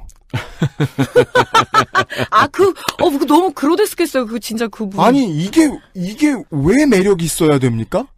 저 이영호 씨께서 궁금해하시는 거의 표현은 이렇게 얼마나 많은 항생제, 네. 항생제를 왜 이렇게 많이 라고 말씀하셨는데 그거는 의심할 만한데 그렇다고 해서 무항생제 마케팅을 하는 건 말도 안 된다는 거예요. 그러니까 네. 무항생제라는 그럼 말은 자기 자식도 무항생제로 키우든가. 무창계사에서 빽빽하게 키운 닭이 아니고 옛날 할머니가 모시던 닭처럼 키웠다라는 말처럼 들리는 거잖아요. 네, 그러면 우리는 한 마리당 6만 원에 사 먹어야 될 것이다라는 게 이제 결론이라는 거죠. 지난 시간에도 말씀드렸지만. 근데 옛날에 할머니들도 다 마이신 먹여서 키웠어요. 시골에서. 마이신은 진짜 만병통치약이었네. 그러니까 뭐 얘네들 좀 병들고 왜냐면 아이고 병들었네. 나는 그래도 항생제 쓰지 않을 거야. 이런 개념 없었던 나라거든요. 그러니까 애들 병든 닭처럼 존다 그러잖아요. 그러면 물이나 밥에다가 마이신을 섞어서 주신단 말이에요. 그럼 얘네들이 부르르고 다시 살아나요.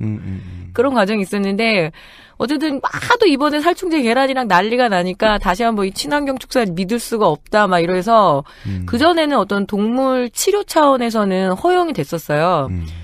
그거 하나는 제가 자신 있게 말씀드릴 수 있어요. 2007년 이후에 우리나라의 항생제 사용 비율이 40% 이하로 줄었어요. 기존에 100을 썼다라면 지금은 왜냐하면 예전에는 항생제를 그냥 이렇게 농가에서 자의적으로 선택들을 하시고 접종을 시켰다라면 지금은 어쨌든 수의사 처방은 있어야 되거든요. 그런 시스템으로 바뀌었고 그리고 휴약 기간 2주를 지켜야 돼요. 그래야지 출하를 할 수가 있어요. 그러니까 만약에 내가 다음 주에 출하를 해야 되면 지금은 항생제 넣으면 안 되는 거죠. 물론 이것도 복불복이긴 해요. 다 전수 검사하지는 않지만. 그렇죠. 근데 그거 못 믿으면 다 굶어야 되거든요. 그렇죠. 그래도 꼭 아무래도 항생제 넣을 것 같은데 막 이러면 안 되는 거죠. 네. 그래서 무항생제 닭고기 비율이 전체 출하량 한 20% 이상 차지하고 있어요. 그럼 질문이 있는 게 우리나라는 항생제를 사용하는데 그런 여러 가지 기준이 있잖아요. 네네. 근데 외국에서 그런 기준을 안 지키고 들어온 닭은 구분이 또 안 되는 거죠. 사실은 그게 가장 큰 문제일 거예요. 중국이 조금 지금 WHO나 그 국제 환경단체 이런 쪽에서 많이 주목을 하고 있어요. 왜냐면 컨트롤이 좀 안 되고 워낙 넓잖아요. 하나의 제도가 위반됐다고 해서 되진 않는데, 근데 제가 여기 오기 전에 이제 그래서 급하게 그 농촌경제연구원에서 중국 농업 동향에 대한 이제 보고서를 읽었는데 네. 중국이라는 나라가 진짜 무섭긴 해요. 이번에 미세먼지도 사실은 그렇게 대형 공기청정기를 막 설치하고 막 오토바이도 타지 마 막 이러잖아요. 거기는 뭐 한번 하겠다고 결심하면 돼요. 목표가 굉장히 분명하더라고요. 항생제 비율 확 떨어뜨릴 거다. 그러면 몇 년 안에 중국도 다 되거든요. 그리고 뭐 비료 사용구 줄이겠다. 왜냐 하천 오염이나 이런 것들 비료 문제가 농약도 문제지만 비료도 사실 문제거든요. 그렇죠. 왜냐 그렇죠. 부영양화 문제가 네. 있기 때문에. 그래서 중국이 지금 그 슈퍼박테리아도 몇 번 발견되고 그래서 그 문제에 굉장히 신경 쓰고 있어요. 그렇다면 우리는 어떻게 해야 될 것인가가 저는 훨씬 더 중요하다고 생각을 해요. 축산업계에서는 그런 얘기 많이 합니다. 동물들에도 많이 사용하지만 엄연하게 지금 의료, 그러니까 사람한테 쓴 항생제 비율이 훨씬 더 높아요. 우리는 막 동물에다 많이 쓸 거라고 생각하지만 실제로 인간에게 처방되는 항생제 비율이 훨씬 더 높다라고 그 정확하게 통계가 나와 있고, 소하고 닭하고 돼지가 있으면 돼지 항생제가 제일 많이 쓰여요. 그러니까 여러분들은, 이 청취자분들은 닭에 굉장히 많이 쓰일 거라고 생각하지만 닭보다는 훨씬 더 돼지에 많이 써요. 돼지 항생제 비율이 많이 쓰이고, 그리고 점점 줄이려고 하는 와중이고, 그리고 그거 하나는 믿어도 될 것 같아요. 우리나라가 전 세계에서 축산 기술이라든가 농업 기술 같은 경우에는 굉장히 선진화돼 있거든요. 기술력이 되게 좋아요. 근데 죽어도 안 믿는 거예요. 우리가 잘한다 그래도 농업 농촌 쪽은 그렇죠. 못할 거는데 이 기술력이나 특히 이제 소출이나 이런 걸 봤을 때는 거의 세계적인 수준이에요. 쌀 같은 경우도 더 그렇고 축산도 좀 그렇게 생각을 하시면 될 것 같은데 결국엔 이번에 살충제 계란 때문에 또 소비자 눈치를 봐서 실제로는 그 필드라고 하죠. 그 축산업계에서는 못 받아들이겠는데 지금 그렇게 법이 바뀌려고 해요. 어쨌든 죽어도 항생제 못 쓰게끔 하려고 해요. 그러면은 뭐가 더 동물복지? 죽을 텐데요. 그러니까 그거를 그냥 손실로 잡으라는 거죠. 저는 그게 가장 반동물복지 그래서 정책이라고 생각합니다. 항생제가 없어서 바이러스가 퍼져서 죽는 개사들이 나타나면 그걸 가지고 또 도시의 언론인들은 받아 적을 텐데요. 그러게요. 그래서 무항생제 축산물이 지금 모든 축종을 대상으로 해서 전 생애에 걸쳐서, 그러니까 그동안은 태어났을 때 한 3주일로 뭐 이렇게 약도 먹고 뭐 그런데 지금은 아예 그거를 금지시키려고 입법 발의 중이에요. 전 이거 굉장히 농민들 관점 하나도 반영이 안 된, 현실이 전혀 반영이 안 된 오로지 소비자들의 안전 거기에만 매달린 결과라고 생각을 하고 있어요. 이것의 결론은 결국 브라질산 수입 증대라고밖엔 예측할 수 없는데요. 그럼요. 그러니까 실제로 그 소비자의 건강과는 상관이 아예 없는 결론으로 도달을 될 것 같아요. 그렇죠. 그래서 우리가 결정적으로 놓치고 있는 게 이건 거죠. 어떤 국내 이제 먹거리의 사이즈가 국내 사이즈가 아닌데 계속 우리 것만 이렇게 한정 짓고 하다 보니까 결국 우리가 우리 발등 좀 찍는 거죠. 예. 알겠습니다. 다음 질문이 있어요. 자, 상당히 많은 분들이 하신 질문입니다. 중국에서는 양꼬치 파는 식당에서 양꼬치, 닭꼬치 외에 닭머리꼬치도 팝니다. 닭머리를 통째로 꼬치에 끼워 구워 팔죠. 맛이 별미라 인기 메뉴 중 하나입니다. 한국에서는 해마다 육강홍 후에 나오는 수억 개의 닭머리를 어떻게 처리하나요? 네, 말해드릴 수 있어요. 몇 년 전 기준으로 10억 8천만 개쯤 있겠죠? 닭머리도 치킨 너겟을 만드는 재료의 일부로 사용하나요? 아님 사료용인가요? 저 중학교, 고등학교 때 이렇게 냉동 교자만두 돌려 먹으면서 친구들하고 맨날 그 얘기했어요. 예. 닭의 머리다, 이것은. 그렇죠. 그러니까 누가 그런 근거를 제시했는지 모르겠지만. 유명한 음모론이죠. 네. 저 중고등학교 때 매점에서 이렇게 조그맣게 포장된 닭강정이라고 전자레인지에 네. 돌려먹는 게 있었거든요. 그러면 이렇게 닭 향이 조금 나는 밀가루 튀김을 먹는 거예요. 그리고 저는 이 생각을 그리고 한동안 잊고 있었다가 그 인도네시아에 가서 그 동네의 닭 요리를 먹어보는데 잘 튀겨져 나오는데 조그만하고 가장 큰 특징이 머리가 붙어 있었어요. 그렇죠. 그래서 왜 그 인터뷰 중에 그 중국 분한테 닭 튀김 중에서 통닭 중에서 어느 부위를 제일 좋아하냐 그러면 이제 뭐 닭다리 뭐 이렇게 나오잖아요. 날개. 근데 이제 그분이 뇌가 제일 맛있다고. 그러니까 그걸 딱 그 머리를 보는 순간 무신경하기 그지없는 인간의 뇌가 살짝 자극을 받는 순간이 온 거예요. 오 그래 머리가 있었어. 이거 어디 갔지?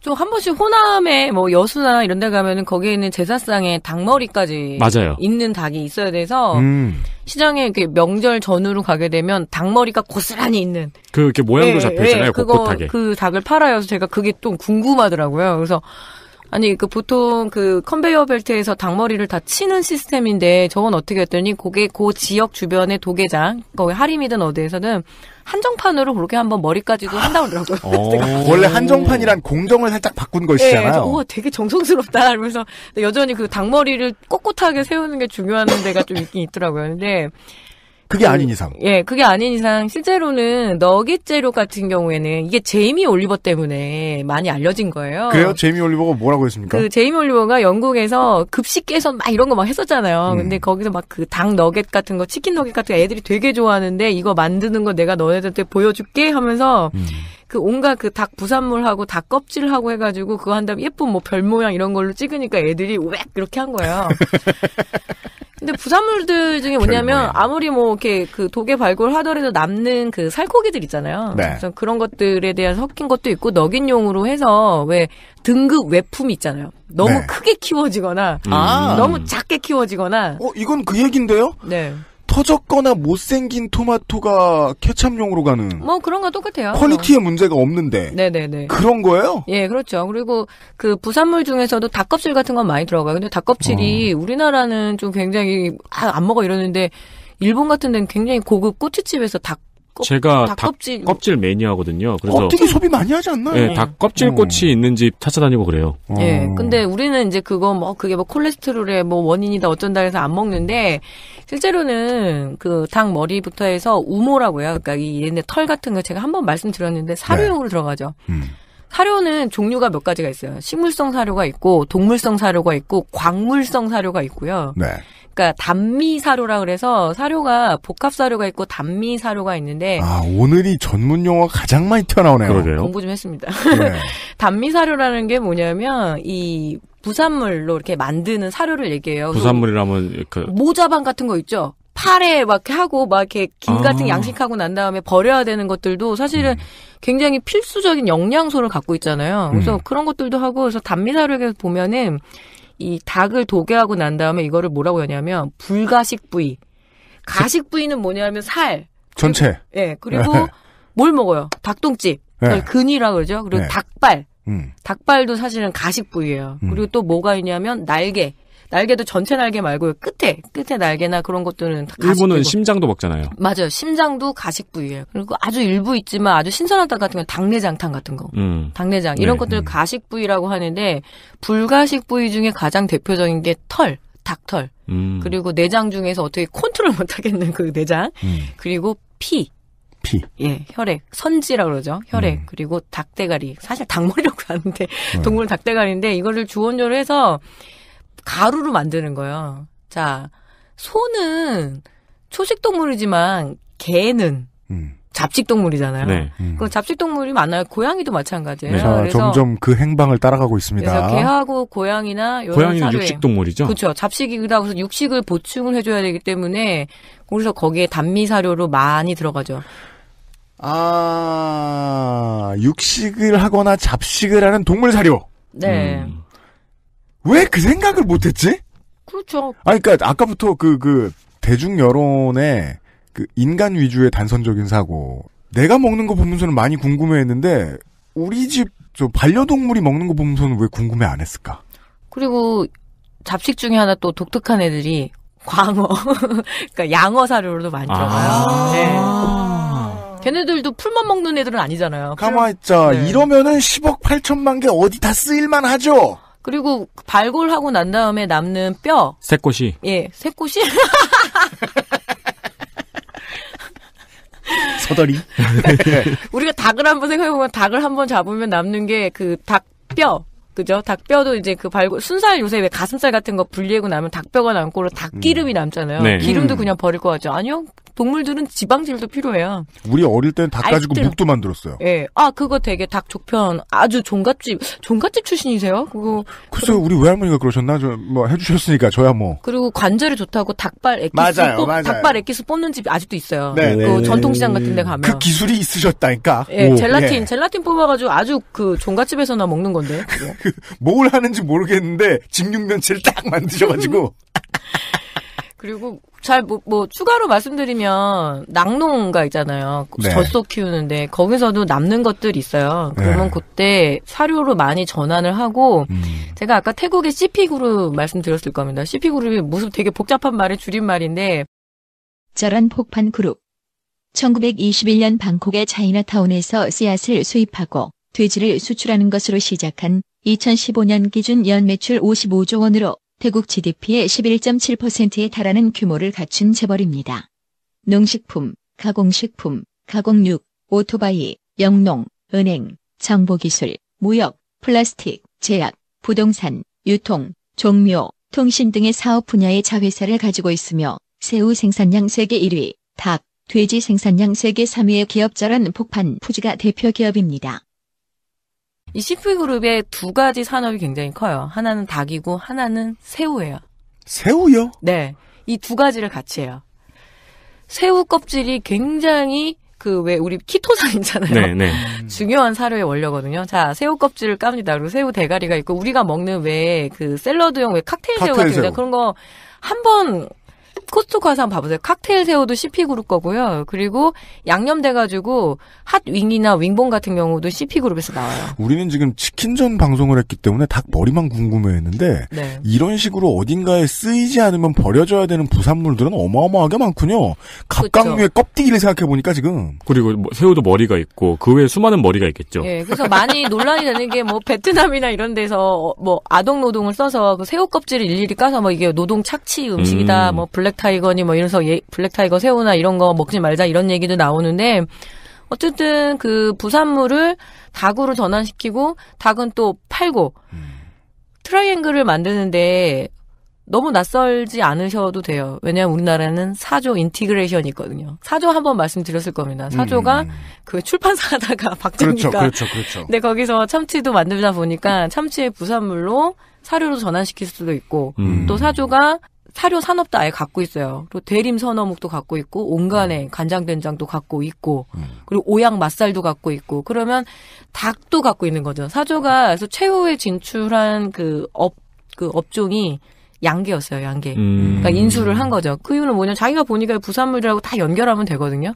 그래서 사조가 그렇게 진출을 했고 실제로 저는 좀 그래요. 그러니까 이 단미사료나 그러니까 사료 시장을 많이 봤던 이유는 뭐냐면 치킨전에는 그렇게 많이 쓰지는 않았는데 사료 산업이라는 게 우리나라 이렇게 닭 되게 많이 먹잖아요. 닭 너무 많이 먹고 돼지도 많이 먹고 소고기도 많이 먹고 이러니까 지구가 아프고 문제가 생기고 그러는데 그럼 어떻게 할 거냐라는 질문을 저한테 되게 많이 해요. 그러면 실제로 우리가 좀 덜 먹어야 되죠. 이런 얘기가 굉장히 나이브하고 나른한 말이에요. 예. 저는 백면서생의 레토릭이죠. 저는 뭐라고 말할까요? 질문 던져주세요.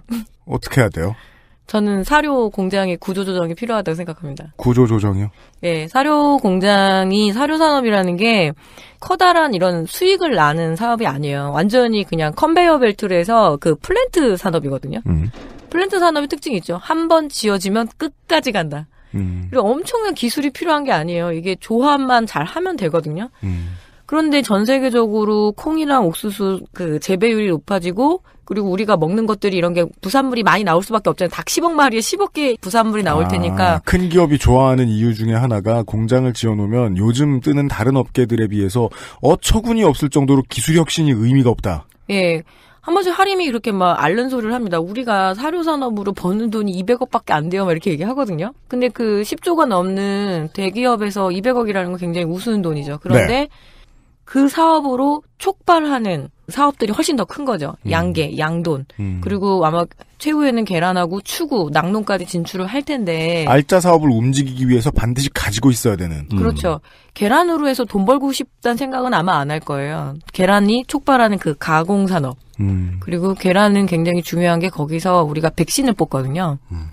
제약으로도 되게 중요합니다. 알부민을 뽑고. 약으로 넘어가면 돈이죠. 우리가 착각하는 건 뭐냐면 식품은 식품에서 끝나지 않아요. 저 되게 관심 없거든요. 뭐 청정원 욕하는 것도 아니고 CJ 욕하는 것도 아니고 이 사람들이 바이오 산업이라 그래서 제약 산업에 진출을 하는 아주 빤한 프로세스예요.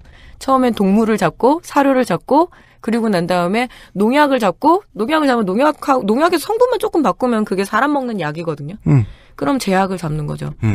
그래서 제가 늘 얘기하는 거는 사료 산업이 어느 정도 추려져야지만 그만큼 그 고기 생산량도 좀 줄고 가격도 어느 정도 유지가 되고 그래서 사람이 좀 덜 먹는 시스템은 그렇게 만들어질 거다. 근데 사람이 덜 먹으면 인구가 줄어야 되잖아요. 고기 안 먹는다고 그렇게 인구 줄지 않을까? 그러니까 충분히 먹어요. 지금 과잉 섭취이기 때문에. 근데 그 과잉 섭취의 메커니즘이라는 게 우리 지나가다가도 치킨집 보면은 쏙 들어가게 되잖아요. 끊을 수가 없어요. 얘네 너무 매력적인 존재들이어서. 배고플 때 들어가는 경우는 전 대여섯 번에 한 번이라고 생각합니다. 네. 그렇죠. 배고플 땐 김간해를 가죠. 거기서 치킨 안 시켜요. 아니면 천국을 가든가. 예. 해픈. 저는 그리고 이미 뭐 이거는 뭐 이제 나중에 과학 시간에 얘기해야 될 건지도 모르겠습니다만은 고기가 없어진 뒤에 세상을 준비하는 기업들도 있고요. 예. 그리로 갈 수도 있을 것 같기도 하다. 네.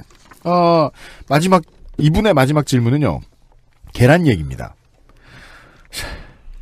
짧게 답해 주실래요? 네. 이런 말을 지금 할 줄이야. 이거 되게 많이 줄였다고 생각했는데. 마트의 계란 진열대에 진열된 계란의 가격에 붙여놓은 상표나 특란, 왕란 등 각종 문구로 가격 차별화가 시도되고 있는데 과연 판매되는 계란 사이에 소비자가 느낄 수 있을 정도의 품질과 맛과 영양의 차이가 있는 건지 궁금합니다. 양계 농장들에서 닭에게 먹이는 사료가 대부분 대동소이해서 농장들에서 생산되는 계란의 품질, 맛, 영양이 거의 유사한 것이 아닌가 궁금하군요. 네, 왕란이 더 싸요. 자, 특란이라는 건 뭐냐면 처음에 그 60주령인데요. 이제 어느 정도 그래, 병아리가 이 차이도 들을 수 있을 줄 알았어. 네, 병아리가 커가지고 처음 나는 걸 초란이라 그래요. 초란은 유통을 못해 너무 작아서 얘는 약간 메추리알보다 조금 더 크거든요. 네, 그러니까 초란 보면 완전 신기하겠다. 네, 그리고 가장 인기 있는 우리가 보통 먹는 단계의 닭이 특란이에요. 특란. 그게 한 유통시장의 한 70% 정도를 차지하고요. 참 이상하죠. 닭은 나이가 들면 들수록 계란이 되게 커져요. 우리 쌍란이라고 해서 한 번씩 그쵸. 그거 원래. 저 국민의당 당사에 붙어 있는 거. 예, 유통되면 안 돼요. 내가 그거 엄청 웃었거든요. 내가. 그래서, 안철수 씨 그거요. 가운데 앉아있는 사람의 뇌가 쪼개진 것 같은 이미지를 줘요? 그거 원래 유통시키면 안 돼요. 네. 그래서 지금 다른 당에 유통하러 가요. 요새는 왜냐면 다 잡을 수 있어요. 이게 빛을 통과해가지고 계란이 깨졌는지 안 깨졌는지 이런 걸 다 보거든요. 쌍란인지도 알 수 있군요. 예, 그래서 쌍란 다 빼내요. 빼내는데, 정식 유통단을 타면 안 되는데, 내가, 쟤네는 정말 아무 생각이 없구나. 어쨌든. 왜 쌍란은 먹으면 안 돼요? 그것도 이유가 좀 웃긴데, 좀 소비자들이 깜짝 놀랄까봐요. 그 쌍란을 보고 심장마비에 걸릴까봐? 좀 약간 깨름직하다, 뭐 이런 이유가 있어요. 계란 후라이를 하려고 계란을 깼다가 놀라서 뒤로 자빠 죽을까봐. 그래서 그걸 버리지는 않고, 어떤 다른 난황하고 남백하고 구분해서 아마 쓰는 그런 것도 있는데. 아마 다른 제품에 쓰던지. 그럼요. 버리지 깨서 쓰는 곳. 근데 쌍란은 우리 모두 행운의 징표 같은 거 아닌가요? 그러니까 도시 사람들한테는 그렇지 않나? 네. 근데 어쨌든 그거는 유통하면 안 되는 건데, 그래서 특란이 우리가 보통 먹는 크기, 왜 우리가 사과도 엄청 큰 거랑 중간짜리 크기가 인기 있는 A등급 있잖아요. 네. 계란도 마찬가지예요. 그래서 나이가 들면 들수록 이 닭들이 계란이 커져요. 그래서 그 특란 다음 단계가 대란이에요. 대란. 조금 더 커요. 그리고 정말 이제 돌아가시기 전에 낳는 게 왕란이에요. 엄청 뭐 애기 주먹보다 더 큰 계란들이 한 번씩 있는데 이 왕란들은 주로 어디서 많이 살 수 있냐면 식자재 마트. 왜냐하면 식자재 마트는 큰 거 하면 이득이잖아요. 계란말이 할 때. 네, 서비스로 계란 찜도 줘야 되고. 서비스로 계란 껍질을 줄 때가 있어. 손이 심심할 때 부술 수는 있겠죠. 예, 계란찜도 주고 하다 보니까 그래서 실제로는 특란이 제일 인기가 있는 계란이고요. 그래서 그리고 두 번째 질문은 뭐냐면 전혀 상관없어요. 품질과 맛과 영양. 네. 근데 특란이 제일 그냥 그 노른자가 좀 쎄뜻하고 좀 얘네들이 아주 그냥 정말 노른자답다 이래서 그런 거지. 실제로 영양 성분이나 이런 거엔 차이가 없다라고 얘기를 해주고 다만 그런 건 있는 거죠. 그 환우라 그래가지고 네. 이제 난 이제 늙어서 더 이상 나는 알을 낳을 수 없어 이렇게 얘기하는 순간에 얘네들을 다시 한번 알을 낳게 하는 방법이 있어요. 그걸 잔인해. 강제 환우라고 얘기합니다. 뭐 지금 8주 동안 난 들은 얘기 중에 안 잔인한 게 어딨어. 며칠 굶기고 털이 한번 다 빠져버리고 난 다음에 네. 털이 새로 났을 때 다시 갱신해요. 그때 낳는 알들이 왕난, 중난 이런 데들이 좀 그렇게 나와요. 그러니까 마지막으로 쥐어짠 결과물이군요. 그렇죠. 근데 이거 불법 아니에요. 그리고 굉장히 고도의 축산 기술이에요.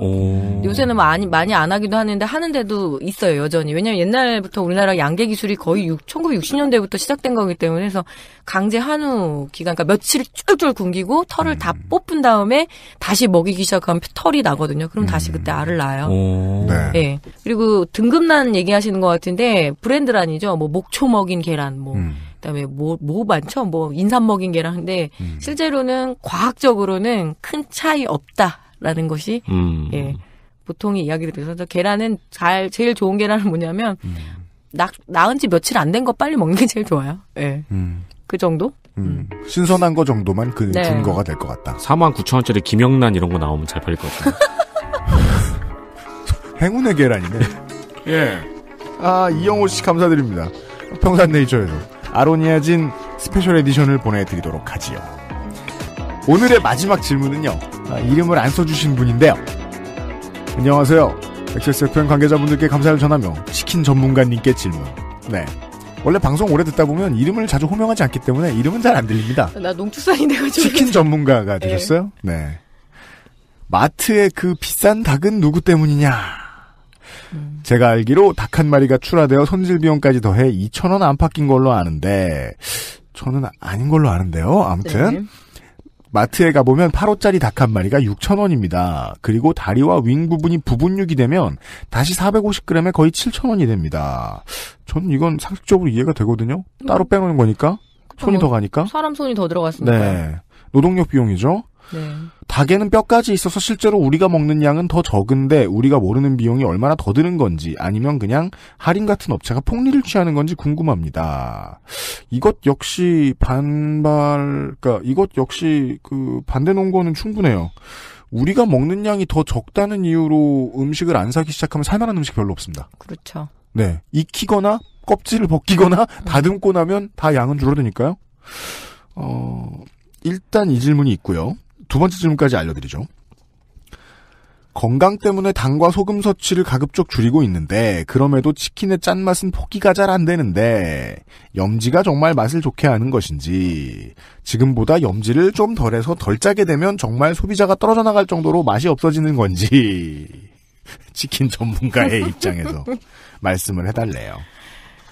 일단은 그 유통 문제는 아마 한 8회에 걸쳐서 계속 얘기를 드렸을 것 같아요. 그 산지에서 만약 육개 출하 가격이 1kg에 한 1,209원? 그러니까 1,209원이면은 실제로 그 아무리 소비자들한테 왔을 때는 그거보다는 훨씬 더 높다라는 거에 대한 일반 소비자들의 불만인 거죠. 네. 그런데 그거죠. 우리가 왜 국제 유가 시장하고 똑같다고 보면 될 것 같아요. 현지에서는 유가가 떨어지지만 우리의 어떤 그 세금이라든가 여러 가지 복잡한 유통 구조 때문에 그 소비자인 우리가 기름을 넣을 때는 가격 반영이 빨리 안 되잖아요. 그 재밌는 게, 예. 그 기름이 갤런당 얼마, 모당 얼마 이렇게 얘기하잖아요. 처음에 네. 거래소에서 거래되는 게. 예. 그 값으로 생각하고 우리나라에 들어오는 석유값을 계산하는 사람은 없더라고요. 그럼요. 그러면 말도 안 되고 되거든요. 네. 그런 게 좀 이상한 거예요. 사람들이 은근히 알아요. 예. 넘어오는 동안 무슨 돈이 더 붙는다.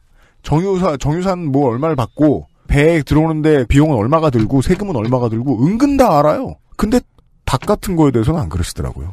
닭 같은 경우에는 중간 패커라고 그랬잖아요. 대형 패커. 그래서 1위는 하림이고요. 2위는 마니커고 3위는 이제 체리브로인데 체리브로는 계속 이제 매각한다 만다 이런 얘기가 나오고 그다음에 이제 4위가 이제 동우 뭐 이런 데가 있는데 거듭 말씀드리지만 그 아주 빤히 보이는 손이거든요. 보이는 손이 시장을 조절해요. 그러면은 생산자들의 몫은 늘 거의 고정적이고 이걸 폭리라고 얘기하기는 어렵지만 그만큼 사실은 뽑아먹을 때가 되게 많은 거죠. 약품도 내 거, 사료도 내 거, 이런 거 해서 그리고 실제로 또 게사를 만들 때 대부업도 해요.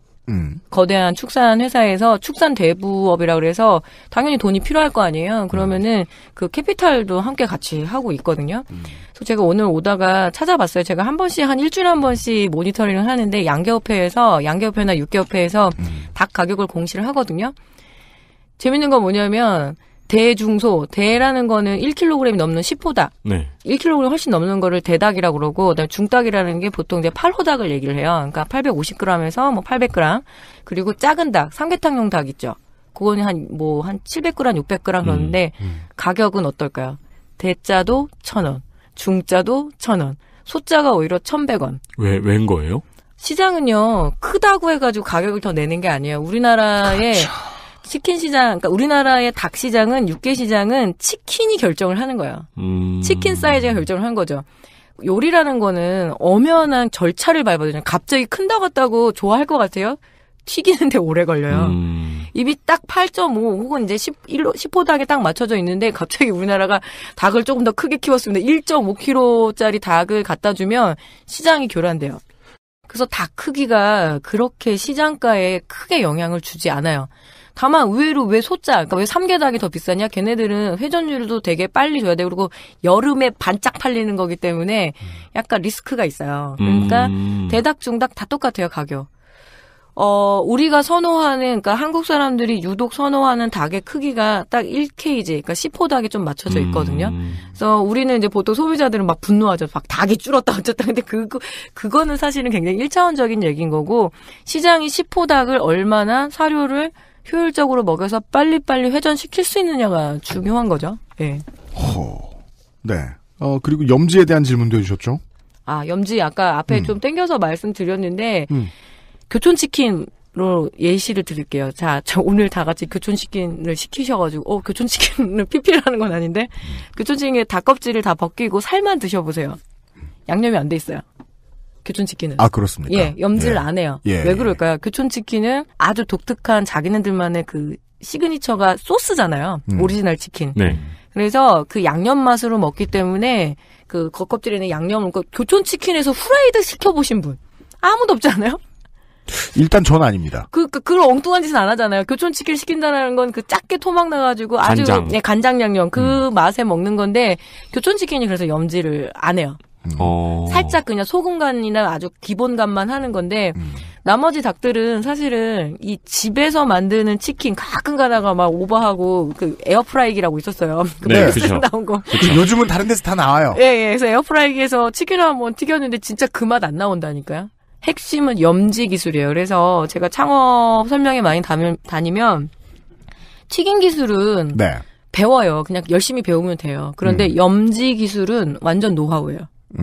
결론은 뭐냐면 자기만의 독특한 염지 비법이 있으면 그게 그 가게의 비법인데 이것도 결국에는 식자재 마트에 가면 다 팔아요. 네. 치카이드. 그렇죠. 그래서 모든 해답은 우리 삶의 모든 해답은 하나로 마트에 있습니다. 예, 그래서 그 식자재 마트에 가면 치카이드 혹은 그 치킨 염지액이라 그래서 핫 크리스피는 거기다가 뭘 하면 되냐면 케이준 파우더라고 있어요. 파프리카 파우더 그걸 조금 넣은 데서 집에서 정말 파는 치킨을 드시고 싶으시면 그걸 사다가 하시면 됩니다. 네. 예. 저는 그런 글 본 적 있는 것 같아요. 진짜 기성품들 중에 맛있는 요리 같은 것들이 어떻게 나오는지가 궁금하면 왜 그 냉장고를 부탁해를 보면서 그 다른 어떤 셰프들이 하는 것도 보지 말고 김풍 작가가 하는 것만 봐라. 그렇죠. 완성품 엄청 때려붓고. 네, 맞아요. 원래 다 그런 방식이다. 근데, 세상이 발전을 해가지고 만들어서 개발한 음식 자재들이 있을 거 아니에요? 네. 그걸 안 쓰고 하는 게 고수다? 아니죠. 저는 그렇게 생각하네요.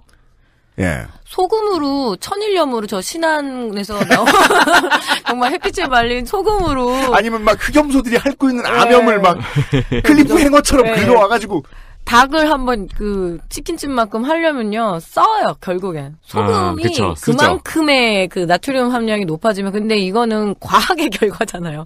아주 비율을 0.001%까지 조율해서 거기다가 파우더 집어넣고 향신료 집어넣고 하는데 그거를 어떻게 이기겠어요? 그리고 핵심 아까 말씀드렸잖아요. 수분을 잡고 있다고 한번 코팅해주는 기능이 있어요. 치카이드 용액이.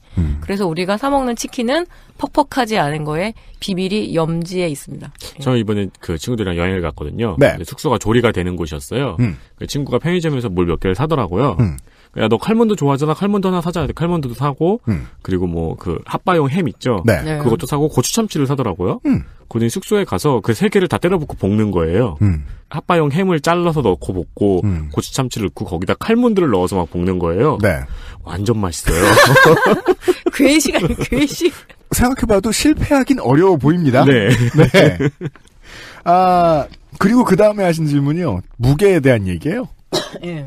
최근 제가 거주하는 지역의 프랜차이즈 가맹점들은 몇 년 전에 이미 쿠폰을 없앴음에도 가격 인상 요인에 흡수가 안 됐는지 치킨의 양까지 지속적으로 줄이고 있습니다. 그리고는 사진을 2장 보내주셨는데 이 사진만 보고 어느 브랜드인지는 알 수 없을 것 같아요. 저는 알겠지만 말하진 않겠습니다. 어딘데요? 지금 이 그림으로 봐서는 아주 하얀 박스 쓰는 데가 원래 이거든. 그래서 이건 이거 픽 처리를 해야 되는 게 사실은 지금 제가 이분한테 여쭤보고 싶어요.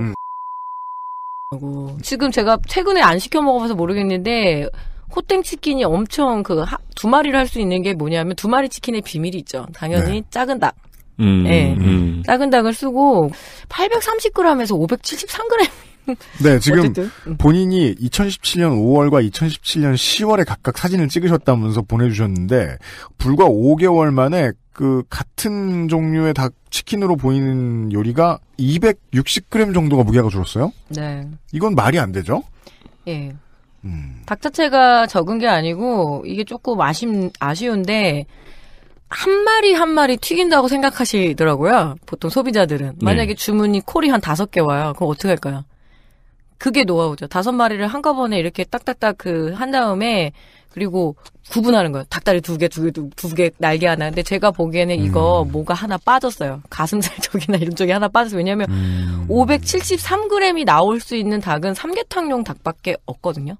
근데 삼계용 닭을, 그러니까 삼계탕용 닭 이따가 뭐 또 주문 들어서 말씀드리겠지만 그 작은 닭들을 쓰는 2마리 치킨 라인들이 있어요, 실제로. 네네네. 네, 그래서 그런 거 같고. 실수로 뭐가 빠진 거다? 예, 실수로 빠진 건데 의도는 있을 거예요. 지금 그 배달앱 쓰면서 닭이 굉장히 많이 줄었다는데 닭 크기가 제가 말씀드렸잖아요. 닭 크기가 작다고 싼 게 아니라니까요. 공급되는 양은 똑같아요. 다만 하나 두 개씩은 빼낼 수 있죠. 그러니까 네. 이만한 닭 조각들을 딱 튀겨가지고 나눠 이렇게 분배를 한 다음에 네. 근데 손님들 나갈 거 아니에요. 네. 그러면 예를 들어 10명이 시켰다가 보면 거기도 한 조각씩 빼면은 1인분이 또 나오는 거 아니에요. 한 명분이. 그렇죠. 그래서 실제로 이게 하도 문제가 되다 보니까 이번에 육개협회부터 해갖고 차라리 그러면 우리가 중량 표시를 하자. 지금은 치킨 박스 바깥에 국내산이냐 아니냐 요것만 좀 돼 있는데 이제는 정확하게 그리고 10호닭 그리고 8호닭 이렇게 얘기를 해놔요. 근데 이거를 이제 중량 표시를 하자라고 지금 또 역시나 입법 예고를 하는데 엄청 어려운 일일 텐데요. 그러니까 제가 왜냐면, 보기엔 이거 불가능한데. 그러니까 끓이거나 찌거나 튀기거나 하는 이 과정을 거치고 나면 네. 무게의 변화 요소가 너무 많아요. 그럼요. 그래서 지금 중량 표시 하자고 결과물을 하죠. 가지고 무게를 재자는 거는 정말 굳은 의지를 가지고 엄청나게 연구할 수 있을지 모르겠는데. 그리고 전체 치킨 프랜차이즈에서 제가 상위 20위권들을 한 번씩 다 먹어보면은 이미 10호닭 시장도 많이 무너졌어요. 1kg은 안 써요. 그럼요. 그보다 더 작은 걸 쓴다는 겁니까? 벌써 6, 7년 전부터 8호닭 시장으로 다 교체가 되는걸요, 뭐.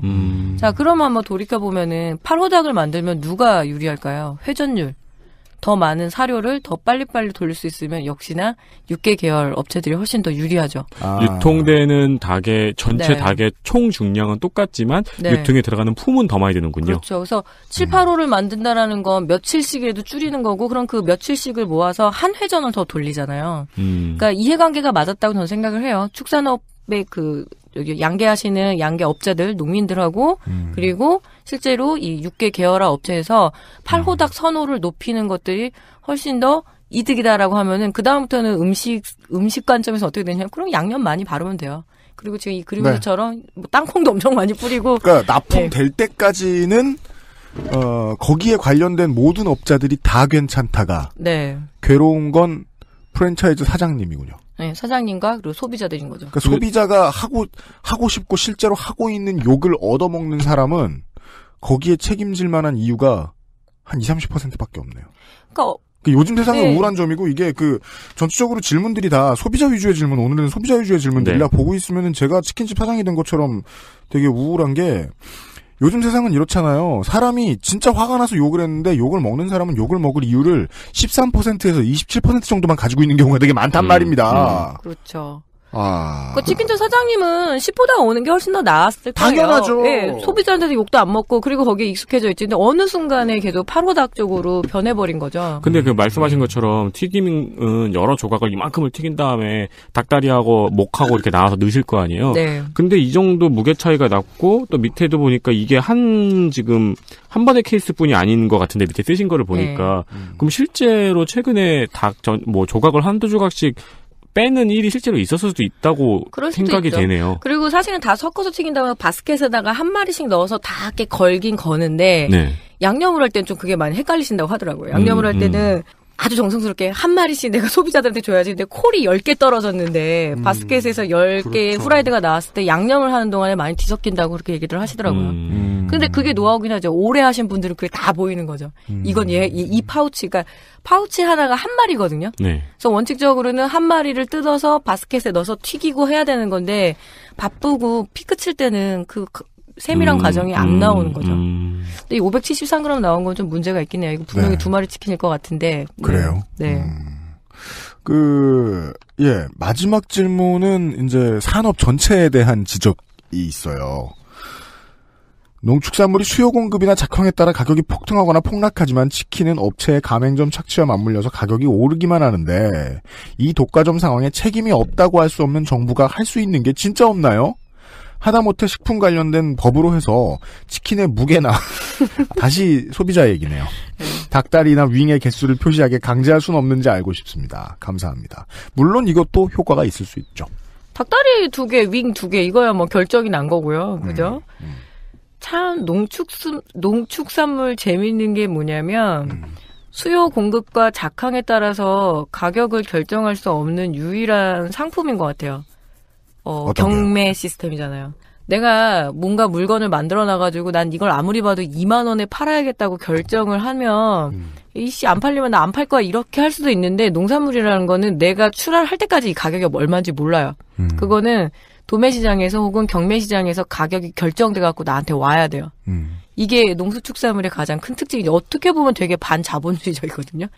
여기에 왜 모든 그게 다 넣어야 되잖아요. 여기 내가 들어간 노동비에다가 이거에다가 그리고 내가 마진율도 붙여야 되는데 그게 안 되는 게 농축산물의 가장 근본적인 한계인데 8회 동안 계속 말씀드렸던 것 같아요. 국가가 흔쾌히 농민과 농촌을 선택한 적이 있었나? 게다가 지금 농민들이 뭐 300만 명도 채 안 되고 그들 중에서도 65세 이상 인구가 40%를 차지하는데 이제는 정치적 영향력도 되게 없는 거예요. 예전에는 그래도 거기가 표밭이란 말이에요. 표밭. 네. 그러니까 표밭이니까 정치인들이 신경을 안 쓸 수가 없었는데 현저하게 지금은 농촌 농업 정책들이 나오지 않는 이유는 더 이상 저 사람들은 우리에게 그 한 표를 던질 수 있는 능력이 있는 사람들이 아니다 보니까 오피니언들이 안 되는 거죠. 정부가 할 수 있는 게 진짜 없는 건가요?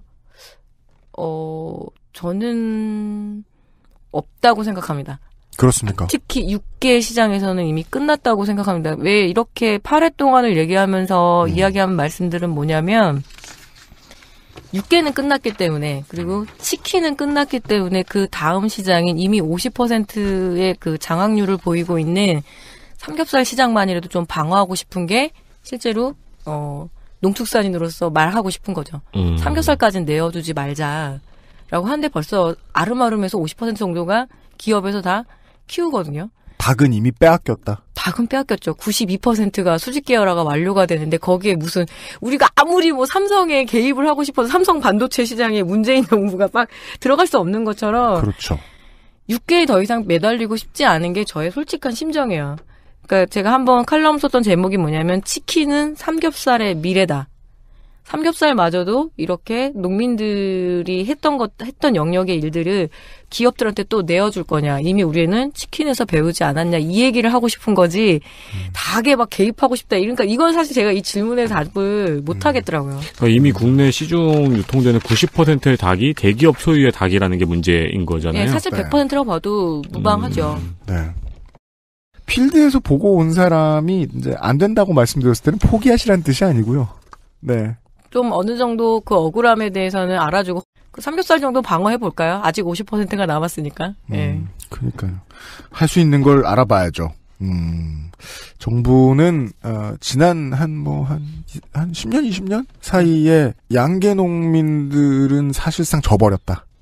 정확하게 말하면 1983년부터 내다버렸다고 보시면 돼요. 예.